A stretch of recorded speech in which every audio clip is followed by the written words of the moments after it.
Сайн байна уу? Сайхан хаварчиж байна уу?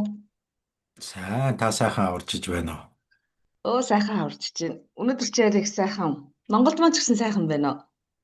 Сайхан байна. Өнөөдөр сайхан өдөр дулаахан сайхан байна. Хаврын сүүл сарын шинийн нэгэн гэж өглөө харагдчихсэн шүү. Oo. Өнөөдөр Харин их тийм. сайхан өдөр байна. Гүмөр хөөрөлдөөний маань урилгыг сэтгэл дэлгэн хүлээж авсан танд маш их баярлалаа. Юуны өмнө гялааж байгаагаа илэрхийлье. Баярлалаа танд бас намайг урьж оролцуулж байгаа. За тэгээд таныхаа түүхийг эрхэм оролцогчийнхоо түүхийг ер нь нэлийн судлаж тэмдэрлэхийг хичээсэн. Ариун их түүхтэй намтартай түүх бүтээж яваа ийм сайхан эрхэм байна. Тэгээд веб судлаач Хүрэлбаатрын болж зөвхөний хэрхэм. Тэгээ би тантай ярилцахдаа аль талаас нь эхлэх вэ? Одоогийн явж байгаа энэ үйл ажиллагаанаас нь шууд эхлээд явах уу гэж нэлийн бодлоо. Тэгэхээр та бол бас нийгэмдээ танигдчихсан олон олон чухал үндсэн асуудлуудын нэг болох гэр бүл гэр бүл дотроо гэр бүл гээл тэгэхээр аав ээж хүүхдийн чандмалсан харилцаа штэ гэж хүн бүхэн мэддэг. Гэхдээ энэ харилцаанд үнцэн гэж нэг чухал зүйл орших байхаа. Тэгэхээр та энэ тухай олон олон газруудаар дэлхийн нийтээр гадаад хэлийн чандад болоод эх орондоо 21 аймагт хойроод ингээд яриад явдаг хүний хувьд, таниулдаг хүний хувьд ийм чухал зүйлийг мэддэг мөртлөөсөө одоо бид нар яагаад ингэж жоохон сулраад юм уу алдаад үнц нь буураад байгааг та юу гэж харж байна вэ? Сайхан асуулт байна. Баярлалаа.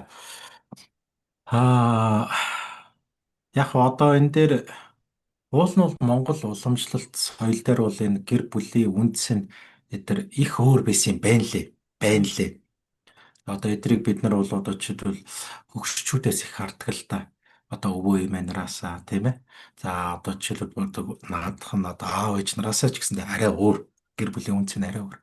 Одоо энэ залуу үеийнхэн одоо хойшоо бол магадгүй одоо 80, 90, 2000-ад оныхан бол гэр бүлийн үнц нь арай өөрчлөгдөж эхэлж байгаа. Арай өөр. Тэгэхээр бидний энэ үнц нь гэдэг зүйл маань нэг ингээд бодлыг харахад ингээд цаг хугацаа явахын чинээгээр арай нэг жоохон өөр үнцнүүд орж ирээд байна уу гэж харагдаад байгаа байхгүй. Урд нь бол одоо социализмын үед бол одоо жишээлбэл альва нэг хүн эвтэх ажил хийхэд энэ гэр бүлийн үед бол тогтоогүй гэх тийм ээ. Шууд ингээд нөгөө мөнгө чинь ингээд завчдаг. Гэтэл одоо бол би одоо миний гэр бүл сүрсэн ч гэсэндээ би улс төр юм уу бизнес төр карьертэй явж болно. Одоо Монголд бол одоо би одоо хэдий их нэртэй байна уу, хичнээн хүүхдтэй байна уу, тэр ерөөсөө төч байдлын байхгүй. Би тэнд мундаг удирдагч байж болно, мундаг захирал байж болно, мундаг улс төрч байж болно. Энэ чинь бол 90 оноос өмнө бол байж болдоггүй зэглэсэн байгаа байхгүй. Яг. Энэ бол гэр бүлийн хувьд бол тогтворгүй. Тэгэхээр энэ хүнийг бол одоо ингээм хамт олонны хурлаар уучлаараа би бол одоо дондгийг бол одоо ингээд дэше гаргамааргүй байна гэдэг ингээд бүгдээрээ яадаг. Тэгэхээр энэ нийгэм маань өөрөө тэр ардлын гэр бүлийн тэр үн цэнийг ерөөсөө гэр бүлийн тогтвортой байдал юм уу тэр үнэлэхэ болчих. Айгуу сонирхолтой.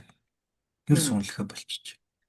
Тэгэд энэ үнэлэхэ болцсон нь одоо юу гэж мэдэж байгаа вэ гэхээр бидний одоо орчин цагт одоо сонгож байгаа улс төрчдөр айгуу тод харагдана. Яг нэг өгүүлэхэд бол доктортой гэр бүлтэй улс төрч бол их ховор. Дийлэнх нь дандаа ингээд гэр бүлийн хувьд ингээд ардтал дандаа асуудалтай. Айгуу асуудалтай. Тэгээд ингээд бүр улаан цагаан нийгэмдэр асуудал гараад байхад хүртэл тэр ерөөсөө арт өмнөж тоодгүй одоо нөө улс төрч тоодгүй.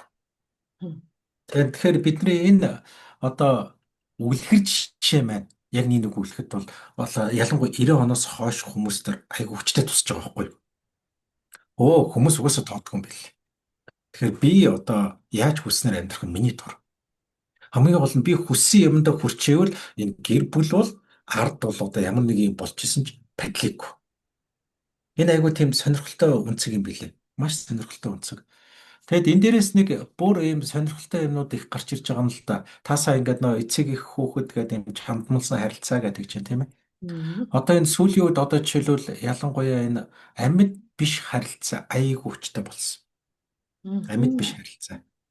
Тэгэд энэ амьд биш харилцааны хамгийн тод жишээ юугаар гарч ирдэг вэ гэхээр сүүлийн үед энэ хибрид аутизм гэх юм одоо энэ хүүхдүүдийн хөгжил хоцрогдол аюул хүчтэй ажиглагддаг юм байна. Ерөөсө амьд Аа, харилцаагүй болсон. Тэгээ амьд одоо тэр чин амьдралдаа яаж үдсэж байгаагүй хүн ингээд төрөөд гарч иж байгаа шүү дээ цааш нэ. Гэт тэр тийм. муу амьтантай ч хүн л харилцаж иж хэлд оруулна шүү дээ. Өөр Мгм. яах юм бэ тэр чин одоо нэг амар туршилт байт юм байл хүн ингээд амьтантай ч юм уу хинтэй ч харилцуулахгүй байгаад энэ юу хэлд орох нь үдэргээд 10 хэдэн жил мэл хорж байгаад хүүхд мөгтүүдийг харсан ч юусэн хэлд орохгүй яг адгуус шиг байсан эдэргээд амар туршилт хүмүүс хийсэн байдаг юм байл л да. Яг Мгм. тэртэй адилхан юм хийгээд байгаа байхгүй. Тэгэхээр тэр нөө амьд харилцаа байхгүй байна гэдэг маань эцэг эхчүүд өөрсдийн одоо амин хувийн эрх ашигтар аягүй хүчтэй төвлөрч байна гэсэн үг юм байна. Энэ Аа. аягүй сонирхолтой ойлголт. Тэгэхээр энэ гэр бүлийн үнц нь маань урд нь бол одоо за бүр дээр үед бол одоо арай өөр байсан баг. Одоо хувьсгалаас өмнө ч үт юм тийм ээ. За хувьсгалын дараа бол одоо нийгмийг одоо коммунизмыг, социализмыг одоо бүтээн байгуулах гэдэг юм аягүй хүчтэй орсон баг. Мгм. Одоо бол айгүй өөр үнц нь орж иж байгаа. Хувь хүний одоо хувийн аз жаргал одоо ханамж гэдэг зүйл дээр амар хүчтэй төвлөрдөг болсон.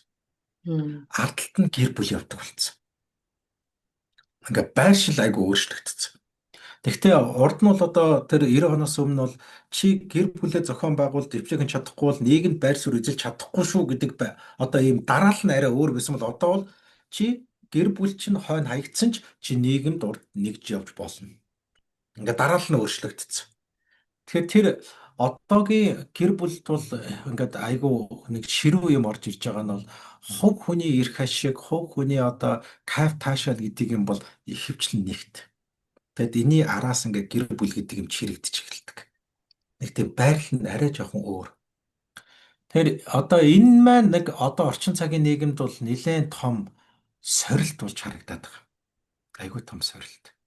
Тэгээ энэ маань бас одоо бол яг нь Монголд бол настайчуудын асрамжийн газар гэдэг зүйл бол яг нь тийм хүчтэй хөгжөөгүй. Тэгвэл одоо нийгэмд энийг аягүй хүчтэй ярьж эхэлж байгаа байхгүй.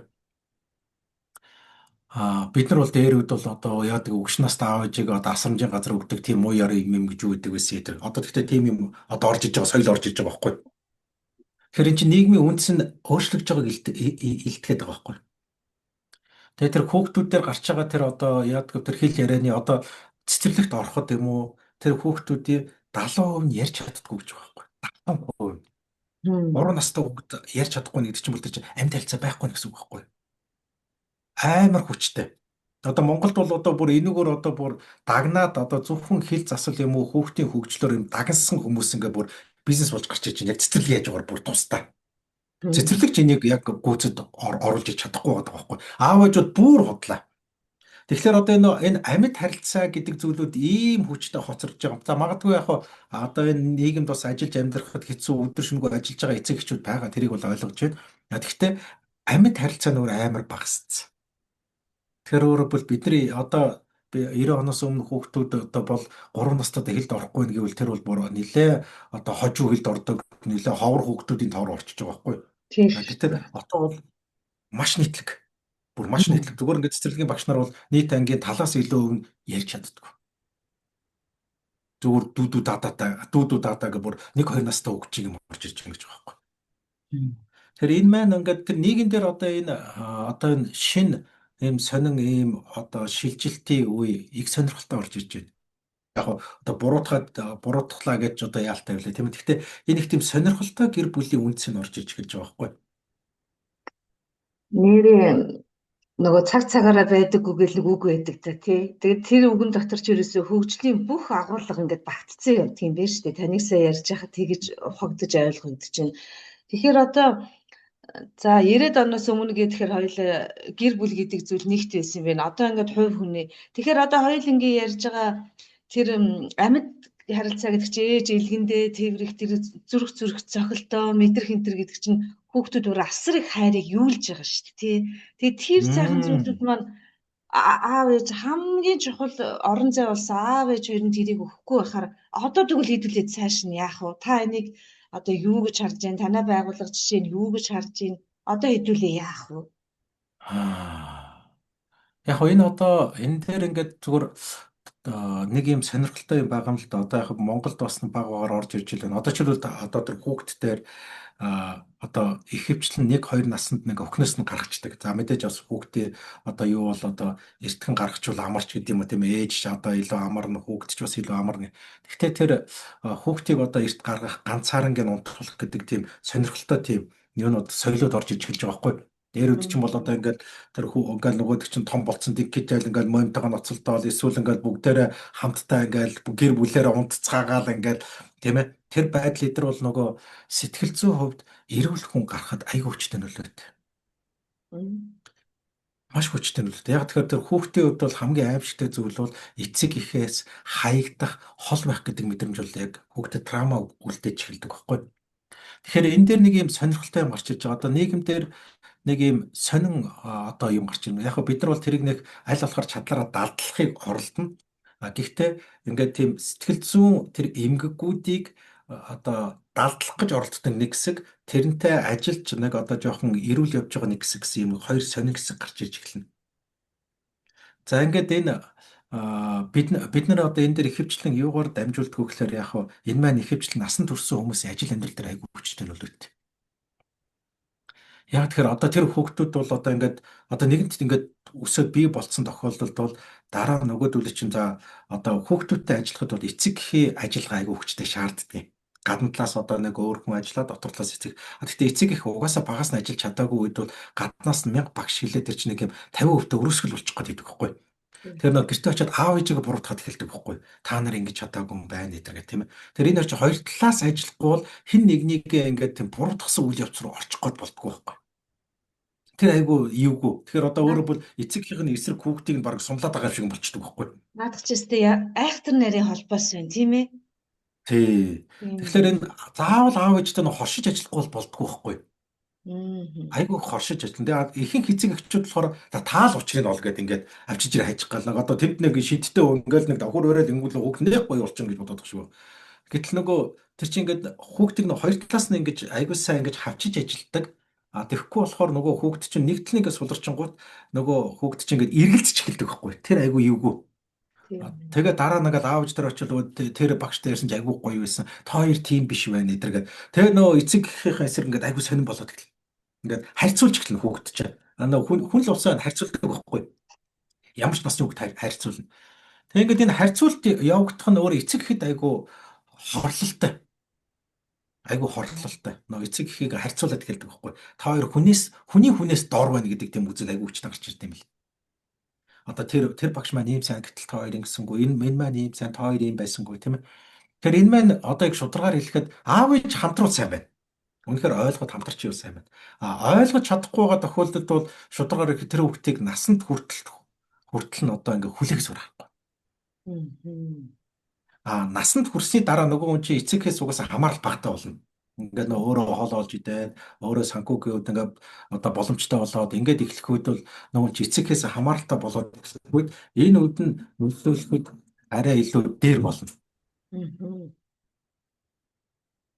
Тэгэхээр энэ дээр за минийх одоо тэгэхээр энэ дээр нэг зөвхөн анзааруулжтай нэг зүйл нь болохоор одоо наан нь бол эцэг ихтэй хамтарч ажиллана. Цаана нь бол насанд хүрснийхэн дараа тэрэн дээр одоо яг нөгөө хүүхдтэй дараа нь ганцаарчилж бие дааж тулж ажиллах ийм юм гарч ирж байгаа. Тэгэхээр энэ маань одоо нэлээ яг нөгөө хүүхдийн хувьд бол одоо нэг арай жоохон хохирол багтаа гэх юм уу та. Тэр гэр бүлийн дундуур нэг гүйж орж янз янзын болохгүй шиг арай дээр тэр талаар. Тийм байна. Тэгээд нөгөө бөмбөрцөг ертөнцийг багтаачихсан бөөрөнхийг гэртээ амьдарч байхдаа л ер нь их асуудал бага байсан юм байна да тий. Алган дээр бүгд харагдаад, алган дээр бүх харилцаа байгаад. Одоо тэр яг нэг тийм бидний яг тэр нүүдэлж амьдарч явах үед хит хитэ асуудлыг зэрэг шийддэг байсан юм байна. Одоо би яг эрэгтэй хүний өнцгөөс ингээд яг анзаарч байгаа юм л да. Эрэгтэй хүн биш дээ 3 юм хийх хэрэгтэй болж байгаа. Нэгдүгээр нь болохоор ажиллаа хийх хэрэгтэй, тийм ээ. Ажиллаа хийж гэрээ тийж явах хэрэгтэй. Хоёр дахь нь одоо гэрийнхэнтэйгээ за эхнэр мэхнэртэйгээ ойр байх хэрэгтэй. Тэгэхгүй бол одоо тэн чи эхнэр ингээ өдөржингөө гэртээ ингээл хамаг гэрээ юм бичмдэл нөхөр нь өдөржингөө алга болж явж байгаа л оройг нэг нөхөр орж ирдэггүй тийм ээ. Тэг чи гэр оронтойгоо нэг ойрхон шиг ямар нэг юм бол ойрхон шиг. Гурав дахь нь хүүхдүүдтэйгээ ажиллаж хүүхдүүдэд өсгөх хэрэгтэй. Одоо тэр хүүхдээ чинь эр хүн болох эрэгтэй хүүхдийг бол эрэгтэй хүнийг чинь эрэгтэй хүн л эр хүн болгоно шүү дээ. Гэтэл эмэгтэй хүн гэрийн ажил ямар эр хүн заагаад дэлтэй юм шүү тийм ээ. Тэр чинь эр хүн биш болчих واخгүй. Тэгэхээр тэр эр хүүхдээ өсгөх тэр ажилд эрэгтэй оролцох хэрэгтэй. Тэгэхээр бидний энэ юмнууд маань болохоор явагдаж өгдөггүй. Одоо бол явагддаггүй. Дээрүүд бол явагддаг гэсэн юм. Яг тэр одоо тэр чинь гэрээ тойроод байгаад болохоор эхнэр бол үргэлж нөхөр нөгөө нүднийх нь урд ойрхон бүртэлцээд хахад тэр чинь хантай байгаа байхгүй. Хоёр дахь нь болохоор тэр чинь гэрийнхээ одоо гэрээ тийжээч чиж байгаа. Гурав дахь нь тэр ажилдаа хүүхдүүдэд оролцуулж байгаа юм байна. Тэр энэ оролцсон орж ирэх үе тэр нөгөө хамтарч юм хийхээр хүүхдүүдэд хүмүүжүүлчихдэг байсан юм байна. Хүүхдүүдтэй хамтран ажиллаждаг. Тэр нэг сумаар ингээд 3 4 тулаг боцчихж байгаа байхгүй. Тэгэхээр бидний энэ нэг яг дээр үе энэ нөгөө ажиллагаа маань бол өөрөө айгүй олон зүйлийг шийддэг байсан бол одоо бид эдрийг дандаа тус тусад нь шийдэх гээд оролддог. Их нартай нэг тусдаа цаг гаргана. Ажилдаа нэг тусдаа цаг гаргана. Хүүхдээ нэг тусдаа цаг гаргана тийм ээ. Эсвэл одоо гэр орныхоо ямиг хийх гээд тусдаа. Тэгэхээр нөө 24 цаг чи багдчихад байгаа байхгүй. Тэгэхээр энэ маань өөрөө нөө тус тусад нь хийн гэдэг маань өөрөө угаасаа нэг тийм боломжгүй юм билээ. Ерөөсө боломжгүй амар тийм сонин одоо бүтцэр орчиж байгаа байхгүй. Тэгэхээр нэг ямаар олон туулаа буудах уу эсвэл тус тусад нь хийх үү гэдэг ийм айгу тийм сонин шилжилт явагдсан юм билээ бид нар дээр. Тэгэд энэ одоо бол бид нар тус тусад нь хийх гээд махаа идэ яваад байгаа байхгүй. Орой ингээл нэг одоо ажилласаа орж ирээд тэгэл нэг хүүхдтэйгээ нэг жоохон цаг өнгөрөх гол тийм ээ. За эсвэл нэг одоо дундуур нэг одоо хүүхдүүдэд олжуулчаад их нэртэйгээ нэг 5 үг сольж амжих үгүй тийм ээ. Ингээл ерөөсөө нэг юм зүгээр стад босон сууган юугаар л хийж байгаа байхгүй. Тэгэхээр бидний энэ байдал маань өөрөө бидний аж амьдралд айгуу тийм чанаргүй цагууд гаргаж ирд юм л. За ялангуяа гэр бүл дээр. За ээж нарын хувьд бол одоо ингээд тэнд ажиллаа хийж хахад гэрлөө бас ингээд сэтгэл зүй яардаг тийм ээ. Ингээд одоо тэр хүүхдүүд яаж байгаа бол юмнууд яаж байгаа бол ингээд бас сэтгэл санаа хоёртчдаг. Гэртээ суугаар ажил руугаа санаа зовно, ажилдаа суугаар гэрэл руугаа санаа зов. Тэр дээр үд чинь бол ингээд бүгд нэг зэрэг ингээд бужигнуулаад идэг байсан. Тэр чинь айгүй хамраа байхгүй. Ингээд гэр орныхоо ажлыг дээр одоо юмнуудыг бүгдийг нэг чи тэр чинь ажил нь тийм үү. Давхар хажуугаар хүүхдүүдэд бужигнуулна ингээд тэр дунд бужигнуулаад байгаа байхгүй. Тэгэхээр ингээд одоо цагт бол ингээд харахад бол гэр бүлүүд бол заамагадгүй 4 5 хүүхэдтэй бол ингээд за ер нь хүүхэд ингээд олон болол гэхлэн бол нэг хүн заавал гэртээ суугасаар аргагүй болчихж байгаа тийм.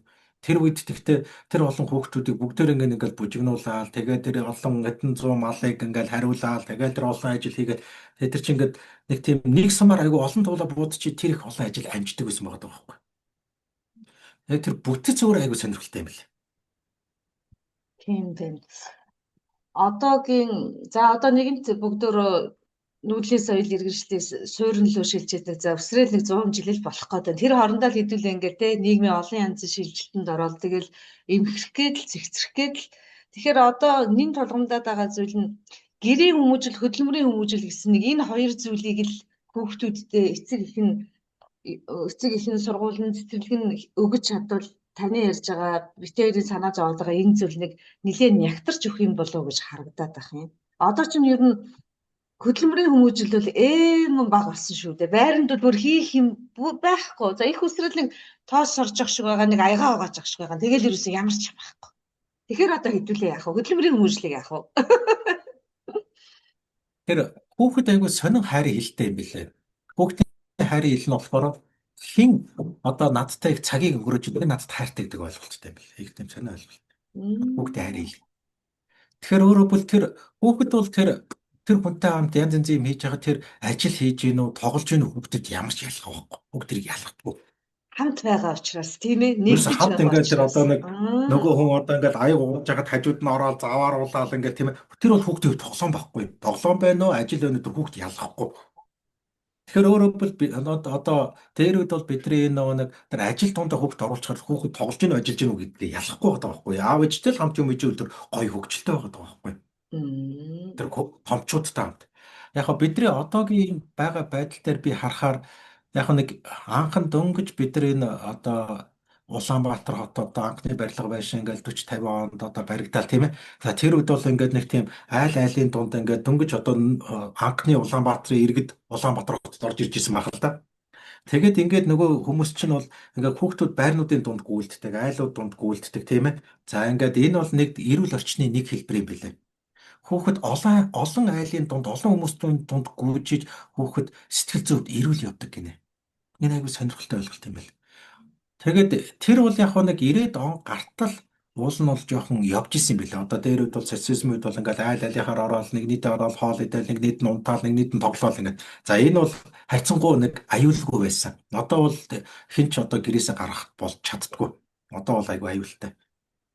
За хоёр дахь нь болохоор тэр хөдөлмөрөөр хүмүүжих гэдэг тэр зүйл маань болохоор яг хав за ингээд би одоо бага насаа бодчихлоо юм л да нэг одоо жоохон нэг гэрээ цэвэрлэн за нэг гэр орон бол одоо тэр үед бол нэг арай тоосрогч мосрогч арай гүйц төгсөж байсангүй за телевизэр ч олигтой байсангүй тэгэхээр ихэнх юмнуудаа бид нар механикаар хийдэг байсан. Яг эдээ орон сууц байсан ч гэсэндээ яг ус авахгүй түлээ түлэхгүй а тэгтээ нэг арай жоохон механик ажиллагаанууд бага зэрэг байсан юм байна. Одоо бол ингээд бүгд бэлэн болоод эхэлсэн. Тэгэхээр энэ дээр ингээд энэ бэлэн болцсон юмн дунд зарим айлууд нэг арай нэг жоохон яг хөө хэдий бүхэн бэлэн байгаа ч гэсэн зарим айлууд энэ бэлэн биш энэ юмнууд руу ингээд бас орчныг бүрэлдүүлэх гэж оролдож байна. Одоо яг Хэдий хоттой байгаа ч гэсэндээ. тий. Тий, жишээлбэл одоо тийм ингээд одоо бүгдээрээ мүлхэж шалаагаад гэж Японууд одоо хүртэл тийм шүү дээ. Одоо Япон шиг их технологи хөгжсөн улс байхгүй шүү дээ. Тэгвэл тэр хүүхдүүд ингээд одоо тэр сургууль дээр бол цэвэрлэгч байдгүй тийм ээ. Одоо хүүхдүүд нь өөрсдөө сургуулаа цэвэрлдэг, өөрсдөө одоо мөлхөө шалаагаад хүүхдүүд өөрсдөө хоолоо аягалдаг тийм ээ. За одоо өөрөө үдгөө ингээд тэр жижигхэн ажлуудыг хүүхдийн оролцоог айгүй хангалт юм байл нэгтгэх нь. За хоёр дахь нь би нэг сүлд харж байгаад зарим айлууд бас ингээд өрөөнийхон тог цөөлөөд тэгээ бүгдээр хамтдаа нэг өрөөнд унтцаадаг. За магадгүй ингээд нэг хичээл хийдэг, ажилдаг ганцхан өрөө байлаа гэж бодоход унтдаг ганцхан өрөө ингээд за нэг хоёр хуу өрөө байранд ч байдаг юм тийм ээ. Ингээд хоёр өрөө байна. Тэгэхээр ингээд тэр чинь нэг тийм нийтийн маягийн юм руу ингээд сэтгэл зүрээ орж иж эхэлж байгаа байхгүй. Тэгэхгүй бол одоо ингээд сүүлийн үеэ би гэр бүлийг харахаар ингээд өрөө өрөөндөө ороод хэдэн цагт унтж байгааг нь мэдэхгүй, хэдэн цагт босч байгааг нь мэдэхгүй. Хэдэн цаг гар утсан юм уу, пад гууж байгааг нь мэддэг байлцсан.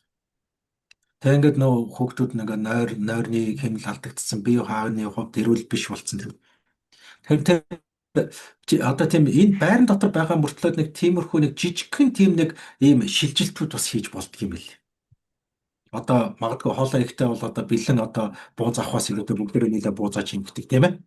Эсвэл одоо ингээд та чи төмсөн арилга за би чи гурлаа зур тийм ээ. Гэт ингээд нэг тийм жижигхэн нэг тийм хагас хөдөлмөрийн байдалтай. За мэдээж дээр үе одоо нэг Монгол гэрте амьдрсан шиг тэгж хөдөлмөрч чадах. Тэгвэл нэг жоохон тийм хөдөлмөрлөлт оруулж ирэх нэг би удаа. За чи хогоо шүү, за чи шалаа байгаа тийм ээ. За чи тоосоо арч. За чи одоо энэ заван гуцнуудаа авих гэдэргээ тийм ээ. Одоо юу ч гэдэг нэг тийм жижигхэн нэг тийм хөдөлмөрийн юмнууд нэг жижигхэн ингээд оруулж ирэх нь өөр айгу сонирхолтой юм билээ. Одоогийнходоо бол за ухаалагч гэдэг яг нэг бас нэг асуудлыг шийдэж байгаа нэг хэлбэр байна шүү дээ, тийм ээ. Тий. Тий. Одоо жоохон хэлбэр одоо тиймэрхүү маягаар яг хуу харахад бол ингээд гэр бүл бол нэг тийм ядаргаатай байрал руу орж байгаа боловч энэ хүүхдэд амар хэрэгтэй. Нэг тийм чухал бараг эрдэм байх шүү, тийм ээ. Бүр эрдэмгээд авахд ч бараг болохоор байна юм нь бол. Тий, одоо энэ маань гэр бүлийн нөгөө гэр бүл чинь хамт юм хийж иж ингэж би нэг ойлголцож ягтардаг юм байна. Хамт юм хийж иж одоо эхнэр нөхөр хоёр хамт нэг юм хийх хэвээр хүүхдтэйгээ нэг хамт юм хийх хэвээр тэгж тэр чинь ингээд хамтарчгүй юм ихэд би нэг илүү мэдэрч ойлгох юм байна. Одоо бид нар ингээд нэг ажлынхаа нэг залуутай ингээд чи юу гэдгийг чи юу сонирхтыг гэхээс илүүтэй ингээд хамт юм хийгээд байвал чи юу нэг ийм хандлагатай залуу юм аа та. Хүний чи ингээд юм хийж байгаагаар нь хажуугаас нь харж хүнийг илүү их ойлгож мэдэж таньдаг юм байна. Энэ тийм хүнийг бас биенэрээ дөхдөг тийм ерөөс үндсэн байгалийн аргачлал юм байна л та. Тэгэхээр бид нар ингээд гэр бүлийн гишүүд ерөөс бинийг ойлгодгоо. Энэ манай хүүхд яагаад та мэд арахгүй шүү дээ. Амьдралдаа тэр хүүхдийн хамт нэг ч юм хийж үзээгүй. Ер нь юмд яаж ханддаг хандлага нь ерөөсөө ойлгодгоо. Чи ярьдаг хэр нөөхд амьдралдаа мэдхгүй би яагаад байгаа би зүгээр шүү дээ. Ерөөс ярьж чаддаггүй. Мэдээч тэр хүүхд яаж өөрийгөө илэрхийлэх. Тэгэхээр тэр хүүхдийг ерөөсөө тань харах чинь хүүхдтэй хамт юм хийж юмд хандж байгаа хандлагаар нь таньдаг юм бэл. Гэтэл бид нар хамтарч юм хийхэ болцсон. За шиг өнгөж холох шиг байна. Одоо би газ юм аач тийм газ холоо ичээ. Эсвэл газ би гэрээ цэвэрлэх гэл тийм ээ.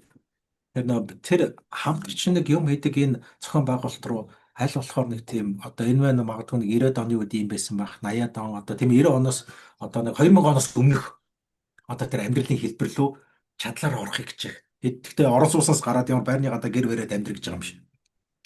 Гэхдээ энэ дотор байгаа ч гэсэндээ тэр амьдралын хөвшил рүү ингэж шилжихийг хичээх. Харин Энэ бол одоо нэг харахад нэг ганц шийдэл харагдаж байна да. эргээд ингээд хоёлаа ярьсан яриагаа ингээд бодсон чинь нөгөө өнгөрснөөс авах зүйлс бас их байна тийм ээ. Өөрсдийн энэ өв соёлоос авах юм көм их байна. Бид нар ч бас көм их хайжээл гэж бодогдсон юм. Оо яг. Тэнд чинь яг нэг үлэхэд хайсан биш, бид нар хэрэгтэй юмнуудаа хайцсан болохоос хэрэггүй юмнуудаа баг хаяагүй байгаа байхгүй. За та бас янзын холбоос гаргаж ирлээ. Нэрээ тийм ээ. Яг үнэ. Бид нар хэрэгтэй юмнуудаа хайцсан байхгүй юу? Тэн дотор яг хэвдээ мэдээж бас картын барааны үе юм хэцүү үе байсан. Тэрийг бол хайсан байна. А гэхдээ тэрнтэй хамт хэрэгтэй юм бас хайцсан байгаа байхгүй. Одоо тэгэхээр хэдүүлээ хэрэгтэй юм нэг ирэл түүхэндээ тийм ээ. Одоо түүхээс арга байхгүй шүү. Тэгэхгүй л одоо нөгөө яриад байгаа ирээдүйн маань одоо бүр баларна. Энэ маань зүгээр би одоо орчин цагийн гэр бүлүүдээр зөвлөд байгаа хамгийн хямдхан аргаар буцаад энэ гэр бүлийн одоо тэр одоо сэтгэл зүй, уур амьсгал, үнц энэ одоо хүүхдүүдийн хүмүүжлүүдийг иргэн олж авах хамгийн хямдхан арга. Авгүй бол аав ээж хоёр тэрнийг олж авахын тулд айгүй хүнтэйгээр тусгай хүмүүст мөнгө төлж эхэлнэ. Тэгэхээр чин тэгэл бөөн асуудал үүснэ шүү дээ. Дахиад Оо тэр бол өстой амар сонирхолтой хэцүү юм руу орно. Одоо айгүй хэцүү юм руу. тэгээд та их зүү ёстой нөгөө онол гэдэг чинь онож хэлсэнийг гаргаж ирнэ гэдэг шиг та сая бүр бараг хамгийн том за их сүртэй ярил онол инженеэр хэлэх юм бол бүр нэрээ юу үлээ гэх зүйлийг гарын дорол байгаа юм байна штэ хамтдаа л хийчих юм байна штэ гэдэг ухааныг та биднэрт сая хэлж өглөө штэ. Тэгэхгүй л бид нар чинь завгүй гэж нэг сайхан хэдэн их шиг авиан дотор бүх юмаа хийчихэл хамгийн үнэтэй зүйлүүдээ ингээл орхиод л гээгээд зарим нь одоо ухамсаргүйгээр гээж явсаар байгаад эргээд харсан чинь бараг орой ганцаараа сэтгэлийн ямар ч баяр жаргалгүй л хүмүүс ер нь ихсээд байна уу даа л гээл ажиад ах юм да. Тэгээ одоо тэгээд тэрний нөгөө нэг төлбөрүүд нь айгүй их болчтой юм байлээ. Би зүгээр сүүлийн үед хараад одоо жишээлбэл ингээл эмэгтэйчүүд нь одоо сэтгэл зүгөө засахын тулд баахан үнэтэй дэлгүүрсэн, эрчүүд нь сэтгэл зүгөө засахын тулд баахан янз янзын зугаа зингэл хөөцөлдөн, хүүхдүүдийг одоо тэр сэтгэл зүгөө засахын тулд бас баахан мөнгө өрөөл янз янзын юмд явуулна. Тэгэхээр бүгд ингээд тус тустай ингээд баахан мөнгө өрөөд байгаа байхгүй. Дандаа тустай, айгүй зарлагтай. Тэгээ айгүй цаг үрсэн. Айгүй тийм сонин шийдэл рүү орчтой юм лээ. Шийдэл нь өөрөө айгүй зарлага өндөртөө цаг их үрсэн. Гэхдээ үр дүн муутай. Ийм нэг хөгийн шийдэл рүү орчтой юм лээ. Тэгэхээр энийг болохоор ямар ч мөнгө өрөхгүй. Тэгээд одоо цаг хугацаа хэмнэн. Тэгээ үр дүн айгүй сайн. Ажлахтайгаар тийм ээ. Айгүй гоё. Одоо ингээд тэр мэр чи ингээд бүгдээрээ ингээд одоо тэнд нэг ямаа цэвэрлжсэн чи тэр хүүхэд нь ингээд тэр нэг өөмүүлэлэн гол аавч хөр найли би энийг барь чи тэрийг нь барь. Тэр чи эрэгтэй эмэгтэй хүмүүс эн чи би энэ хүнтэй хамтарч амьдарч ийм хийд юм байна гэдгийг ойлголтод орж ирж эхэлж байгаа байхгүй. Нөгөө нэг их том сэдв болох сэтгэлийн эд гэрэл шүү дээ тийм ээ. Гэрэл хин хинийх нь сэтгэлд нь гэрэл нь асаад ирэхээр чинь нөгөө итгэл гэдэг юм чинь бадраад л нөгөө сайхан юмнууд чинь бүгд дэлгэрх юм л байна л да. Тэр яг нэг тэр одоо яг энэ дээр үед бол одоо бүх юм хамт хийхгүй бол тэр одоо тэр Монгол гэрт бол одоо тэр их олон малх уу юмнуудыг бол авч явах хэцгүй шүү дээ. Тэр ганц бие бүсгүй юм ганц бие аав бол яаж авч чадахгүй. Орчин цагт бол одоо энэ залууг байсан ч би амьдрын нэг хүүхэн байсан ч би амьдрын гэж одоо бүх юмуд бэлэн болоод эхлэхийн цагт нөгөө тэр ингээд хамтрах гэдэг юм багасхаар ингээд айгу утгагүй хэлбэр рүү ороод байгаа байхгүй. Би одоо жишээл нэг Америкт нэг одоо явж ирсэн нэг 14 дэх хүү тэгжээс би энэ аав ээж өргөөр амьдч чадна гэдэг. Би бүр тэр үгийг сонсож ямар амар юм бэ тийм. Гэхдээ тэр үгтэн толгойд багтаад байгаа байхгүй. Тийм дээ багтчихэв. Тэгэхээр тэр чинь ингээд одоо бид нар бол одоо жишээлбэл би ингээд 14 наснда би энэ аав ээж өргөөр амьдрын гэж ухаан санаанд бүр орчиж байгаагүй. Тэгэхээр ингээд тэр чинь багтахаар тийм хэмжээний тийм бэлэн юмнууд бэлтэж байна. Бас амьдралыг тэгж авч яваад байна шүү дээ. Тийм яг үнэ. Тэгээ дэлгүүрт бол ингээд бүх хоолнууд бэлнээр зүгээр ингээд пэйжэнд халаагаал идчихдэг тийм ээ. Зөвхөн би ажиллал хийж ивэл бусад бүх асуудал шийдэгдэхэр хэмжээнд ингээд тийм юм бэлдээд байгаа нь өөрөө айгүй тийм хорлонтой юм билээ л дээ. Ард талынх нь нөгөө хоруу чанар нь мөн чанарын эсрэг юм шиг тийм ээ ер нь явж. Тий. Одоо жишээлбэл ингээд дэлгүүрт ингээд ерөөсө бэлээ бол байхгүй бүгдийн заавал болгож иддэг бол хэдэж эрэхтэн ганцаар амьдрахад амар хэцүү болчих жобайгаа байхгүй. Нэг бол гуанз ийсэн эсвэл аавал нэг тэнд одоо их нэртэй болж иж нэг хоолны бороо арахаар сурахгүй. Тэгвэл тэр муу амьд гол хийж чадахгүй шүү дээ. Тэгээ Харин тийм гуанз тий. ийсэд ингээд ресторан ийсэд байвал тэр чинь цалин өрөхгүй тийм ээ. Тэг Тэгэхээр юм. тэр чинь одоо тий тэгэхээр тэр чинь ингээд нэг тийм хамтрах шаардлагууд гарч ирээд эхэлж байгаа байхгүй юу? Харин тийм ээ. Тэгээд ингээд та хоёр ярьсаар байж байгаа ингээ яхаар хүний нөгөө нэг хамгийн ариун нандин ялангуяа за одоо монголчууд гэдээ ярьж байгаа жоохон хязгаарлагдмал болчихлоо. Сэтгэл гэдэг зүйл рүү сэтгэлийн тэм нэг ариун нандин орон зайнда хамтаараа байх, хамтын хариуцлага гэсэн юм л яригадаад байна уу даа л гэж харагдаад байна. Яг одоо зүгээр ингээд цаашлахаар ингээд нэг тийм сони юм их ажиглагдсан байлаа. Одоо нэг хүүхэн нэг фейсбુક дээр бичсэн мэс би тэгтээ тэр ямар муухай амьдралтай пост өгч утсан. Нэг Мгм. хүүхэн бичсэн мэс бид нар Монголын ирээдүйг атгаж байна. Яг тэгэхээр энэ ирчүүдийн чинь бид нар хүн бол гэж. За. Тэр ирчүүд чинь ирээдүй Монголыг авч явах хүмүүс. Өөрөөр бол Монголын ирээдүй одоо энэ ээж нарын хатганд байна гэдэг. Тэр айгүй айхтар үг. Саяхан нэг арабын нэг юу болохоор тэр юу л ирээдүйн үеийг бэлтгэгч гэж энэ эхнэрүүдийг айгүй гоё нэр өгсөн байлээ л да. Гэхдээ энэ дээр нэг Тэгсэн байсан. Уншсан шүү нэрээ. Тэгж яг бүр тий тэр нэг шинэ хугтхан гаргаж ирсэн байлээ тий. тий одоо энэ эмгтээчүүдийг өөрөө нэрлэн нээдэргээ тийм ээ. Тийм Гэхдээ биз. энэ дээрээс нэг сони юм ажиглаж байгаа. Эрэгтэй хүн тэндээс зугатаа гараа авчиж байгаа байхгүй. Бүр нөгөө орон зайг нь бүр ингээ хоосон болгочихж шүү дээ тий. Тий. Гэтэл энэ дээр одоо ч тэр эмэгтэй хүн эр хүнийг яаж эр хүн болгодгийг эмэгтэй хүн сайн мэдэхгүй шүү дээ. Эмэгтэй хүн бол одоо жишээлбэл эмэгтэй хүнийхээ өнцгөр л тэр бандад хандна шүү дээ. Тийм юм. Одоо жишээлбэл одоо миний хүү цэвэрхэн яв, говцаа одоо цэвэрхэн өмс, хоолоо цэвэрхэн ид, хичээлээ одоо ингээ сайн хий идэрч гэдэг юм тийм. Гэтэл эрэгтэй хүний суралцах арга барил идэрч айгүй өөр байдаг байхгүй юу? Одоо жишээлбэл дорн дахинд эрэгтэй хүүхэд болохоор илүү хөдөлгөөнтэй байж суралцах үндсэн хандлагатай гэдэг. Одоо тэр айхтар сургуулиуд дээр бол одоо ч 30 минут хүүхд банд нэрийг гүйлгээд 30 минут суулгадаг. Гэтэл октод болохоор илүү хөдөлгөөнгүй шин чанартай. 45 минут суугаад 15 минут завсарладаг чи эмэгтэй хүүхдүүдийн одоо тэр хичээлийг хэлсэн байхгүй. Тийм. Тэнгүүд нөгөө эмэгтэй хүн чинь яг ингээл нөгөө бандит чинь ингээл яг өрөөндөө ингээл нам хориол ингээл өөрөө эмэгтэй хүн бол гэртээ суусан ч өдөржингөө суусан ч стрессгүй байгаа байхгүй. Эрэгтэй хүүхд бол стресстэй л гэдэг гэрж буулгаж эхэлж байгаа байхгүй. Тийм. Тэр эрэгтэй хүч амар хөдөлгөөнтэй тэр чинь ингээд илүү задгаа том орчин дотор гүөх үндсэн мөн чанартай хүн байгаа байхгүй. Аавтайгаа гадаа гүйж явах хэрэгтэй хүн байхгүй уулмал. Тэгтэл нөгөө тэр аав нар ингээд тэр оролцооноос гараа явчихаар дараа нь нэг агүй сонирхолтой юм руу орд юм байл. Одоо ингээд нөгөө хүүхдэд ямар нэгэн болонгот аав нар ээж нэрийг буруутгаад эхэлт юм бэл. Чи хүүхдээ харж ирсэн. Чиний өсгсөн хүүхдээ юм болчихлоо. Өөрөө хаана явсан? Тэр нөхөр өөрөө хаана явсан? Гэхдээ тийм л их санаа зовж ирсэн бол тэр нөхөр өөрөө тэр хүүхдийн хүмүүжил дээр оролцох нь яасан. Тэгээ би ажиллаа хийжсэн. Тэр ингээд энэ нэг тийм одоо эрэгтэй эмэгтэй хүмүүсийн тэр яг гэр бүл дэх оролцоо маань ингээд орчин цагт айгүй тийм хачин болоод эхэлсэн. За ингээд заримдаа бол одоо хүүхэд хардаг асарч аваад ирэхээр бүр эцэг эх хоёр бүр ингээд холдож чинь тийм ээ. За зөвхөн няа руу одоо чичилж эхлэв шүү дээ. Чи яасан бэ? Чи манай хүүхдийг юу болгож өсгөх вэ? Ямар хоол өгөө? Тийм. Тэг гих мэтлэн бидний энэ айгүй тийм амьдралын маань энэ хөвшлүүдийн юмнууд ингээд зүгээр яг сүрэг үр дагавар бол айгүй ихтэй. Яг мэдээж бидний наа нь бол энэ дээр бол бас янз янзын тайлбар зөндөөл орж ирэх баг. Гэхдээ тэрний ард гарах тэр үр дагаврыг айгүй анхаарав шүү дээ.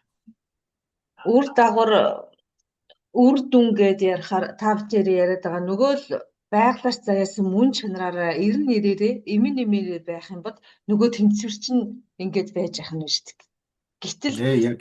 тийм гэтэл ингээд аавыгаа харж багтал авдаг байсан тэр зүйлсүүд нь орон зайд багасах тусам нөгөө гаднах нь эрэхтэй мөртлөө гаднах нь эмэгтэй болоод дотоод мөн чанарын нь тэр гал нь гарч ирэхгүй байсаар байгаад одоо нийгэмд нөгөө сүрэг зүйлс чинь ихсэх бас их л аюултай юм байна да тийм ээ.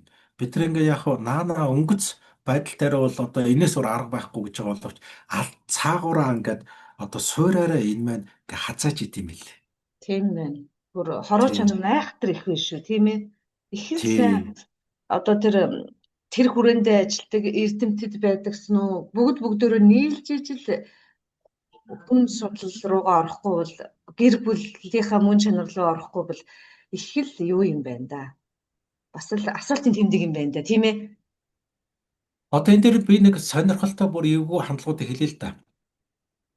Хэрэгтэй хүн бол байглаасаа хариуцлага хүлээх ёстой мөн чанартай. Ай, Хариуцлага хүлээх ёстой. Ёстой. Ёстой. Эрэгтэй хүний хариуцлага хүлээх ёстой тэр зүйлийг аав хүүдээ тодорхой юм өгөөд нөгөө хүүхэд тэнд алдаж оноод хэрвээ хоёлаа ингээд одоо нөгөө юм хийж чадахгүй одоо минийх одоо аав хоёр одоо юм хийж чадаагүй хоолойг онохоос гээд хоёлаа тэнд өсөөд хонжих хэрэгтэй байхгүй. Тэрүүгээр эрэгтэй хүн би энийг хийж чадахгүй би дараа нь ийм хариуцлаганд унах нь байна. Би араасаа бүр аавыгаа хүртэл чирч ийн эдэр гэдгийг ингээд ойлгож явах хэрэгтэй байхгүй. Эмэгтэй хүнд ийм чанар байдаггүй. Эмэгтэй хүн бол бүү яад юу ярьж байгаа хүүхдээ хоос оноолно гэж юу гэдгийг ингээл ямар нэгэн байдлаар ингээл яах гал тийм ээ. Нөгөө яг үнэн. тий ингээл ерөөс. Тэгэхээр нөө эндээс ямар юм гарч ирдэг вэхээр эрэгтэй хүүхэд яг эмэгтэй хүний дор яваад ахаар хариуцлага хүлээж чаддаггүй эр хүн болдог байхгүй. Энэ амар сонир шин чанар. Эр хүн хариуцлага хүлээхгүй болохоор дараа нь ямар юм руу ордог вэ гэхээр хүүхэд хийчихэд хариуцлага хүлээхэ болж эхэлнэ. Нобро хамгийн том асуудал тий. Эн чинь ингээ суурьаас ингэж тавигддаг байхгүй. Тэгэхээр ингээд нөө одоо жишээлбэл ингээд ямар нэг юм хийчихэд би энийг хүлээж чадахгүй. Тэр чинь эмэгтэй хүн гаргаж болдог үйлдэл байхгүй. Эмэгтэй хүн бол уучлаарай би ингээд энэ алдчих ингээд би ийм болно гэж мэдээгүй одоо яах. Эрэгчүүд нь оролцоод би өчрөө нь болохоос гэл ингээд тийм араас нэг. Гэтэл яг тийм мөн чанартай хүн хүүхэд нөө эрэгтэй хүүхдээ өсгөхөөр эрэгтэй хүн тийм болчихж байгаа байхгүй. Тэгэхээр хариуцлага хүлээх чадваргүй эр хүн бол яаж гэр бүлийг чирэх юм бэ? Тэр чинь гэр бүлийн хариуцлагыг нуруунд дээр өгнө гэсэн үг байхгүй. Тэгэхээр энэ ирээдүйд бол өөрөө бол яг одоо энэ эрчүүд одоо банднараас цугдах үед энэ маань бол хариуцлага хүлээх чадваргүй эрэгтэй хүүхд гарах буюу өөрөө бол хожим нь баахан эцэггүй хүүхдүүд гарч ирэх. Айгуу хүчтэй тийм нийгэмд одоо гэр бүл салалт тийм ээ. Одоо тэр юмнуудыг айгуу хүчтэй гаргаж ирнэ гэсэн үг. Энийний ерөөс эхлэл нь эндээс эхэлдэг юм бэл. Тэгээ бодохоор нөгөө кафетери ярианд эхэлсэн өвгдөд чамд манах хэрэгтэй шүү. Яагаад чамд манах ёстой юм бэ гэдгийг нөгөө тулгын гурван чулуун дээр л үлдээсэн байна шүү дээ. Эцэг их үр энэ гурийн холбоос чинь зүгээр нэг манад үлдээгээг байгаа тий. Чамд манан шүү гэдэг байгаа шүү дээ. Тэгээ тэрний нэг тайллыг нь та сая бүр ингээд нүдэнд үзэгдэж гарт баригдтал виз хийдэд тайлбарлаж өглөө шүү дээ. Тэгээ бодохоор ингээд эцэг их гэдэг хүн тэр одоо ариун нандин өрийг хэрвээ бий болгоё гэж шийдэж байгаа бол одоо тэнгис талин хальтлаар хэрвээ болдог бол ингээд цуг байж тэр хүний хүн шиг хүн болгоно гэдэг чинь ямар том даваа вэ гэж бододсон. Тэр айгүй том юу юм бэ лээ. Би энийг бас нэг Америкийн нэг тэр бомбд нөхөрд нэг ярилцлага өгчээсэн. Тэр зүгээр Америк хүн л дээ. Тэгээ би дараа нь энэ үнэхээр хурамч яриа юу, үнэ яриа юу гэдэг нөгөө ярьцлага өгсөн хүнийг судалсан чинь нэр нь тэр бомт мөн байна. Тэгээ тэр айгүй гоё юм хэлсэн. Амжилт гэж юу вэ гэдэг нөө сэтгүүлч асуусан чинь нөгөө нөхөр амжилт бол амралт одоо баярын бус өдөрч хүүхдүүд чинь танаа гэрт ирдэг байхыг хэлнэ гэж. Энэ бол мөнгө олно гэж юусэн ярихгүй байгаа байхгүй юу? Тийм байна. Мөнгө бол байдаг л асуудал тийм ээ. Гэтэл ажил, амьдрал хоёроо зэрэгцүүлж авч чадахгүй бол тэр амжилттай ир хүн биш гэсэн үг байгаа байхгүй. Тийм байна. Нөгөө тэнцвэр яригдчих шүү дээ. Тэнцвэр. Тэгэхээр бид нар одоо Монгол ирчүүд бол одоо ингээд би мөнгө олж ийн гэдэг ингээд хойдлоо гэрээ хайчаад ингээд гүйж байгаа бол тэр амжилттай ир хүн биш. Энэ бол амжилттай ир хүн ерөөсөө биш. Амжилттай ир хүн гэдэг бол хов ховсгол хоёрыг тэнцвүүлдэг. Тэр тэнцвүүлсний үндсэн дээр тэр хүүхдүүд аавыг одоо баярын өдөр биш манайхан ч гэсэн одоо тийм шиг цагаан сард хэдхэн баяраар л хурж иж очдог тийм. Гэтэл бусад энгийн өдрүүдээр хүртэл эцэг их дээр очдог тийм хэмжээний дотн харилцааг үүсгэх чадвартай байх хэрэгтэй гэж байгаа байхгүй. Тэгэхээр аль алинд нь баланстай цаг гаргаж сурах хэрэгтэй гэж байгаа байхгүй. Баланс л сурах хэрэгтэй. Энэ бол амжилттай ирэх хүн. Наадах чинь бас энгийн мөртлөө. Гэхдээ ингээд тэр хүн чинь тэр өгүүлбэрийг хэлхийн тулд асар их зүйлийг ойлгож аж наад үгийн үн цэнтэй гарч байгаа тий. Тарих нь бүр ингээд сэтгэлээрээ ойлгосон байна шүү. Энэ нэстэ айгүй айхтар үг юм байлаа. Би тэгээд ингээл одоо Монголд одоо бизнес хийж байгаа ингээл бас ирчүүд ингээл харж хахад яг нэг үлэхэд гэр нь дандаа ингээл хойдол хаягдцсан. За одоо ингээл би одоо тэр одоо ядгаа хамгийн үнэтэй Монголын цэцэрлэгүүдийн ингээд тэр багш нар эдэртэй дараа нэг хальт уулзахад хамгийн өрөвдмөр хүүхдүүд бол хамгийн баян айлын хүүхдүүд байдаг гэж байна. Ерөөс бүр хаягдцсан. Хамгийн өрөвдмөр хүүхдүүд гэж байгаа шүү дээ тэр. Одоо тэр дундаж амьдралтай айлуудын хүүхдүүдээс илүү өрөвдмөр гэж байгаа байхгүй. Тэгэхээр хэдий ч нэг мөнгө олж ин төдий ч нэг тэм дээрийг төвлөрөө төдий ч нэг хүүхдүүд хойдолтой ингээ гэр бүл хайдаг байгаа байхгүй. А гэтэл энэ бол амжилт биш. Энэ бол баланс алдагдaltaй. Амжилт гэдэг бол энэ хоёр тэнцүү явахыг хэлж байгаа. Жинхэнэ утгаараа. Яг үнэ жинк утгаараа. Хамгийн үн цэнтэй зүйлсээ 2 3 дугаар игнэнд тавьчихсан байж шүү дээ. Айгуул цаашаа ч тэрний дараа ч байж мэднэ айгуул бурхан минь. Өө тий. Ингээд бодохоор энэ бүх ухааныг нийгэм биднэрт гадна талаас нь өгөх ёстой юм уу? Эцэг ихгээд нэрлээд байгаа тэр зүйл нь хоёулаа л ундраг нь өгөх ёстой баг. Гэхдээ энэ одоо ингээд алдагдсан гэж хоёулаа яриад байна. Тэгэхээр одоо та болоо танай байгууллагаасаа тантай адилхан үйл ажиллагаа хийж байгаа ийм соён гэгэрүүлэгчид их болох тусмаа заримдаа сайн ч юм шиг. Яагаад гэвэл мэдээлэл бүр ингээд амар ихссэн. Бараг тэр оновчтой зүйлээ онж ингэж сонсож чадахгүй байгаа нь заримдаа бүр төвөгтэй ч юм шиг. Тэгэхээр ийм зүйлд яаж ингэж энийг оновчтойгоор өгвөл зүгээр гэж та хардаг вэ? Энэ дэр зовлон их байна. Мм. Одоо ч таасаа хэллээ. Би одоо ч 1000 дуу хоолой дотроос минийх зөв гэдгийг таниулна гэдэг нь өөр айгүй хэцүү юм билээ. Одоо Монголд бол одоо өстой 1000 төрлийн одоо хэдэн мянган төрлийн одоо ингээл ойлголтууд юмнууд тийм ээ. За одоо өстой юу гэдэг мөнгө олоод байвал алаад өгнө гэдэг номууд номын сангаар дүүргэн байна. Яг. За эсвэл одоо яадгүй ингээл одоо гэр бүлийн одоо юу гэл ингээл. Гэхдээ энэ ингээд яг балансладаг гэдэг ойлголт айгүй ховор байгаа байхгүй. Яг хувь хувьсгал хоёрыг балансладаг. Нэг бол учиргүй гэр бүл гэсэн, нэг бол учиргүй ажил гэсэн тийм ээ. Тэгээд нэг тийм ойлголт одоо тэр олон мянган юм дотроос яг ингэж гарч ирнэ гэдэг нь айгүй хэцүү юм бэл. Би тэрийг бас одоо их зовлон гэж мэдэрч байна л да. Тэгэл нэг юм ярангуут нэг наа чи сонссон л юм байна шүү дээ. Гэл ингээл айгүй тийм хэцүү. Тэр нь удаас гүй гэж одоо ингээл ямар нөгөө хүнийг үгүйсгэлтэй байна биш. Би өөрийгөө зөв гэж магталтай байна биш тийм ээ. Тэгээ ингээд яг тэрэн дундаас тэр олон мянган юм дотроос ингээд яана гэдэг нь айгүй хэцүү юм бэл. Ялгарч гарч ирнэ гэдэг. Яг уу одоо энэний зүгээр хамгийн юу нь болохоор зүгээр бидний энэ яг уу хөөх юм энэ эмгтээчүүд бол илүү гэр бүлийн одоо энэ юунд дэр хамгийн хүчтэй төвлөрд юм бэл орчин цагт бол дандаа амжилт, карьер, мөнгө, бизнес гэдэг юм айгүй хүчтэй тэмүүлж байна л да нийтээр. Гэхдээ одоо энэ маань ихэвчлэн ирчүүд за тийшээ их тэмүүлж байгаах за бас бүсгүүчүүд ч бас тэмүүлж иж магадгүй. Наан гэхдээ эмгтээ хүний сэтгэл зүй гэр бүл дээр айгүй хүчтэй зогсд юм бэл. Яг тэр одоо эмэгтэй хүний нэг мөн чанар нь айгүй сонир мөн чанартай юм билээ. Ямар ч амжилтаас илүү эмэгтэй хүн гэр бүлээсээ илүү их аз жаргалыг амсдаг гэж байгаа байхгүй. Мөн чанар. Тэгээ би энэ дээр маш олон бүсгүүчүүдээс би энэ хүүхдийг гаргасан миний хувьд амьдралд ах хийсэн хамгийн зөв шийдвэр байсан гэдэг үгийг би маш олон эмэгтэйгээс сонсч ирсэн.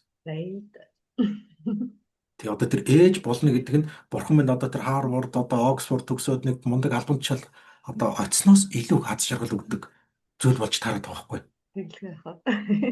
Тий, энэ айгүй тийм сонир сэтгэл зүй байгаа байхгүй. Тэгэхээр эмэгтэйний хувьд бол тэр илүү их аз жаргал өгдөг тэр зүйлийгээ сайхан болгох тал дээр илүү сонирхож анхаард юм бэл эмэгтэй гэсэн юм. Яг үнэ маш их услаж арчилж тэтгдэг, дэмндэг. Тий, одоо эмэгтэй хүн бол тэр гэр бүлийн бол ерөөсө ганц нуруунд гэр бүлд ганц анхаардаг, гэр бүлийг аз жаргалтай болохыг маш хүчтэй сонирхдаг тэр хүмүүсийн нэг байгаа байхгүй. Тэгэхээр энэ дээр яг эмэгтэйчүүд рүү бас илүү хандуул арай дээр юм байна нэг тийм. Тэгэхээр эрэгтүүд бол одоо гэр бүл ярихаар эрэгтэй хүн бол заримдаа сонсон заримдаа сонсохгүй. Үнэхээр асуудал үүсвэл сонсон тгээс ингээд бусдад манайхан зүгээр байгаа гэдэг юмсаа ингээд халгаадгүй. Эрэгтэй хүн чинь эрэгтэй хүнтэй бол мөнгө яаж олох уу гэж ярих юм бол арай өөр. Тэгэнтэй цэрцсэгээд л өстэй.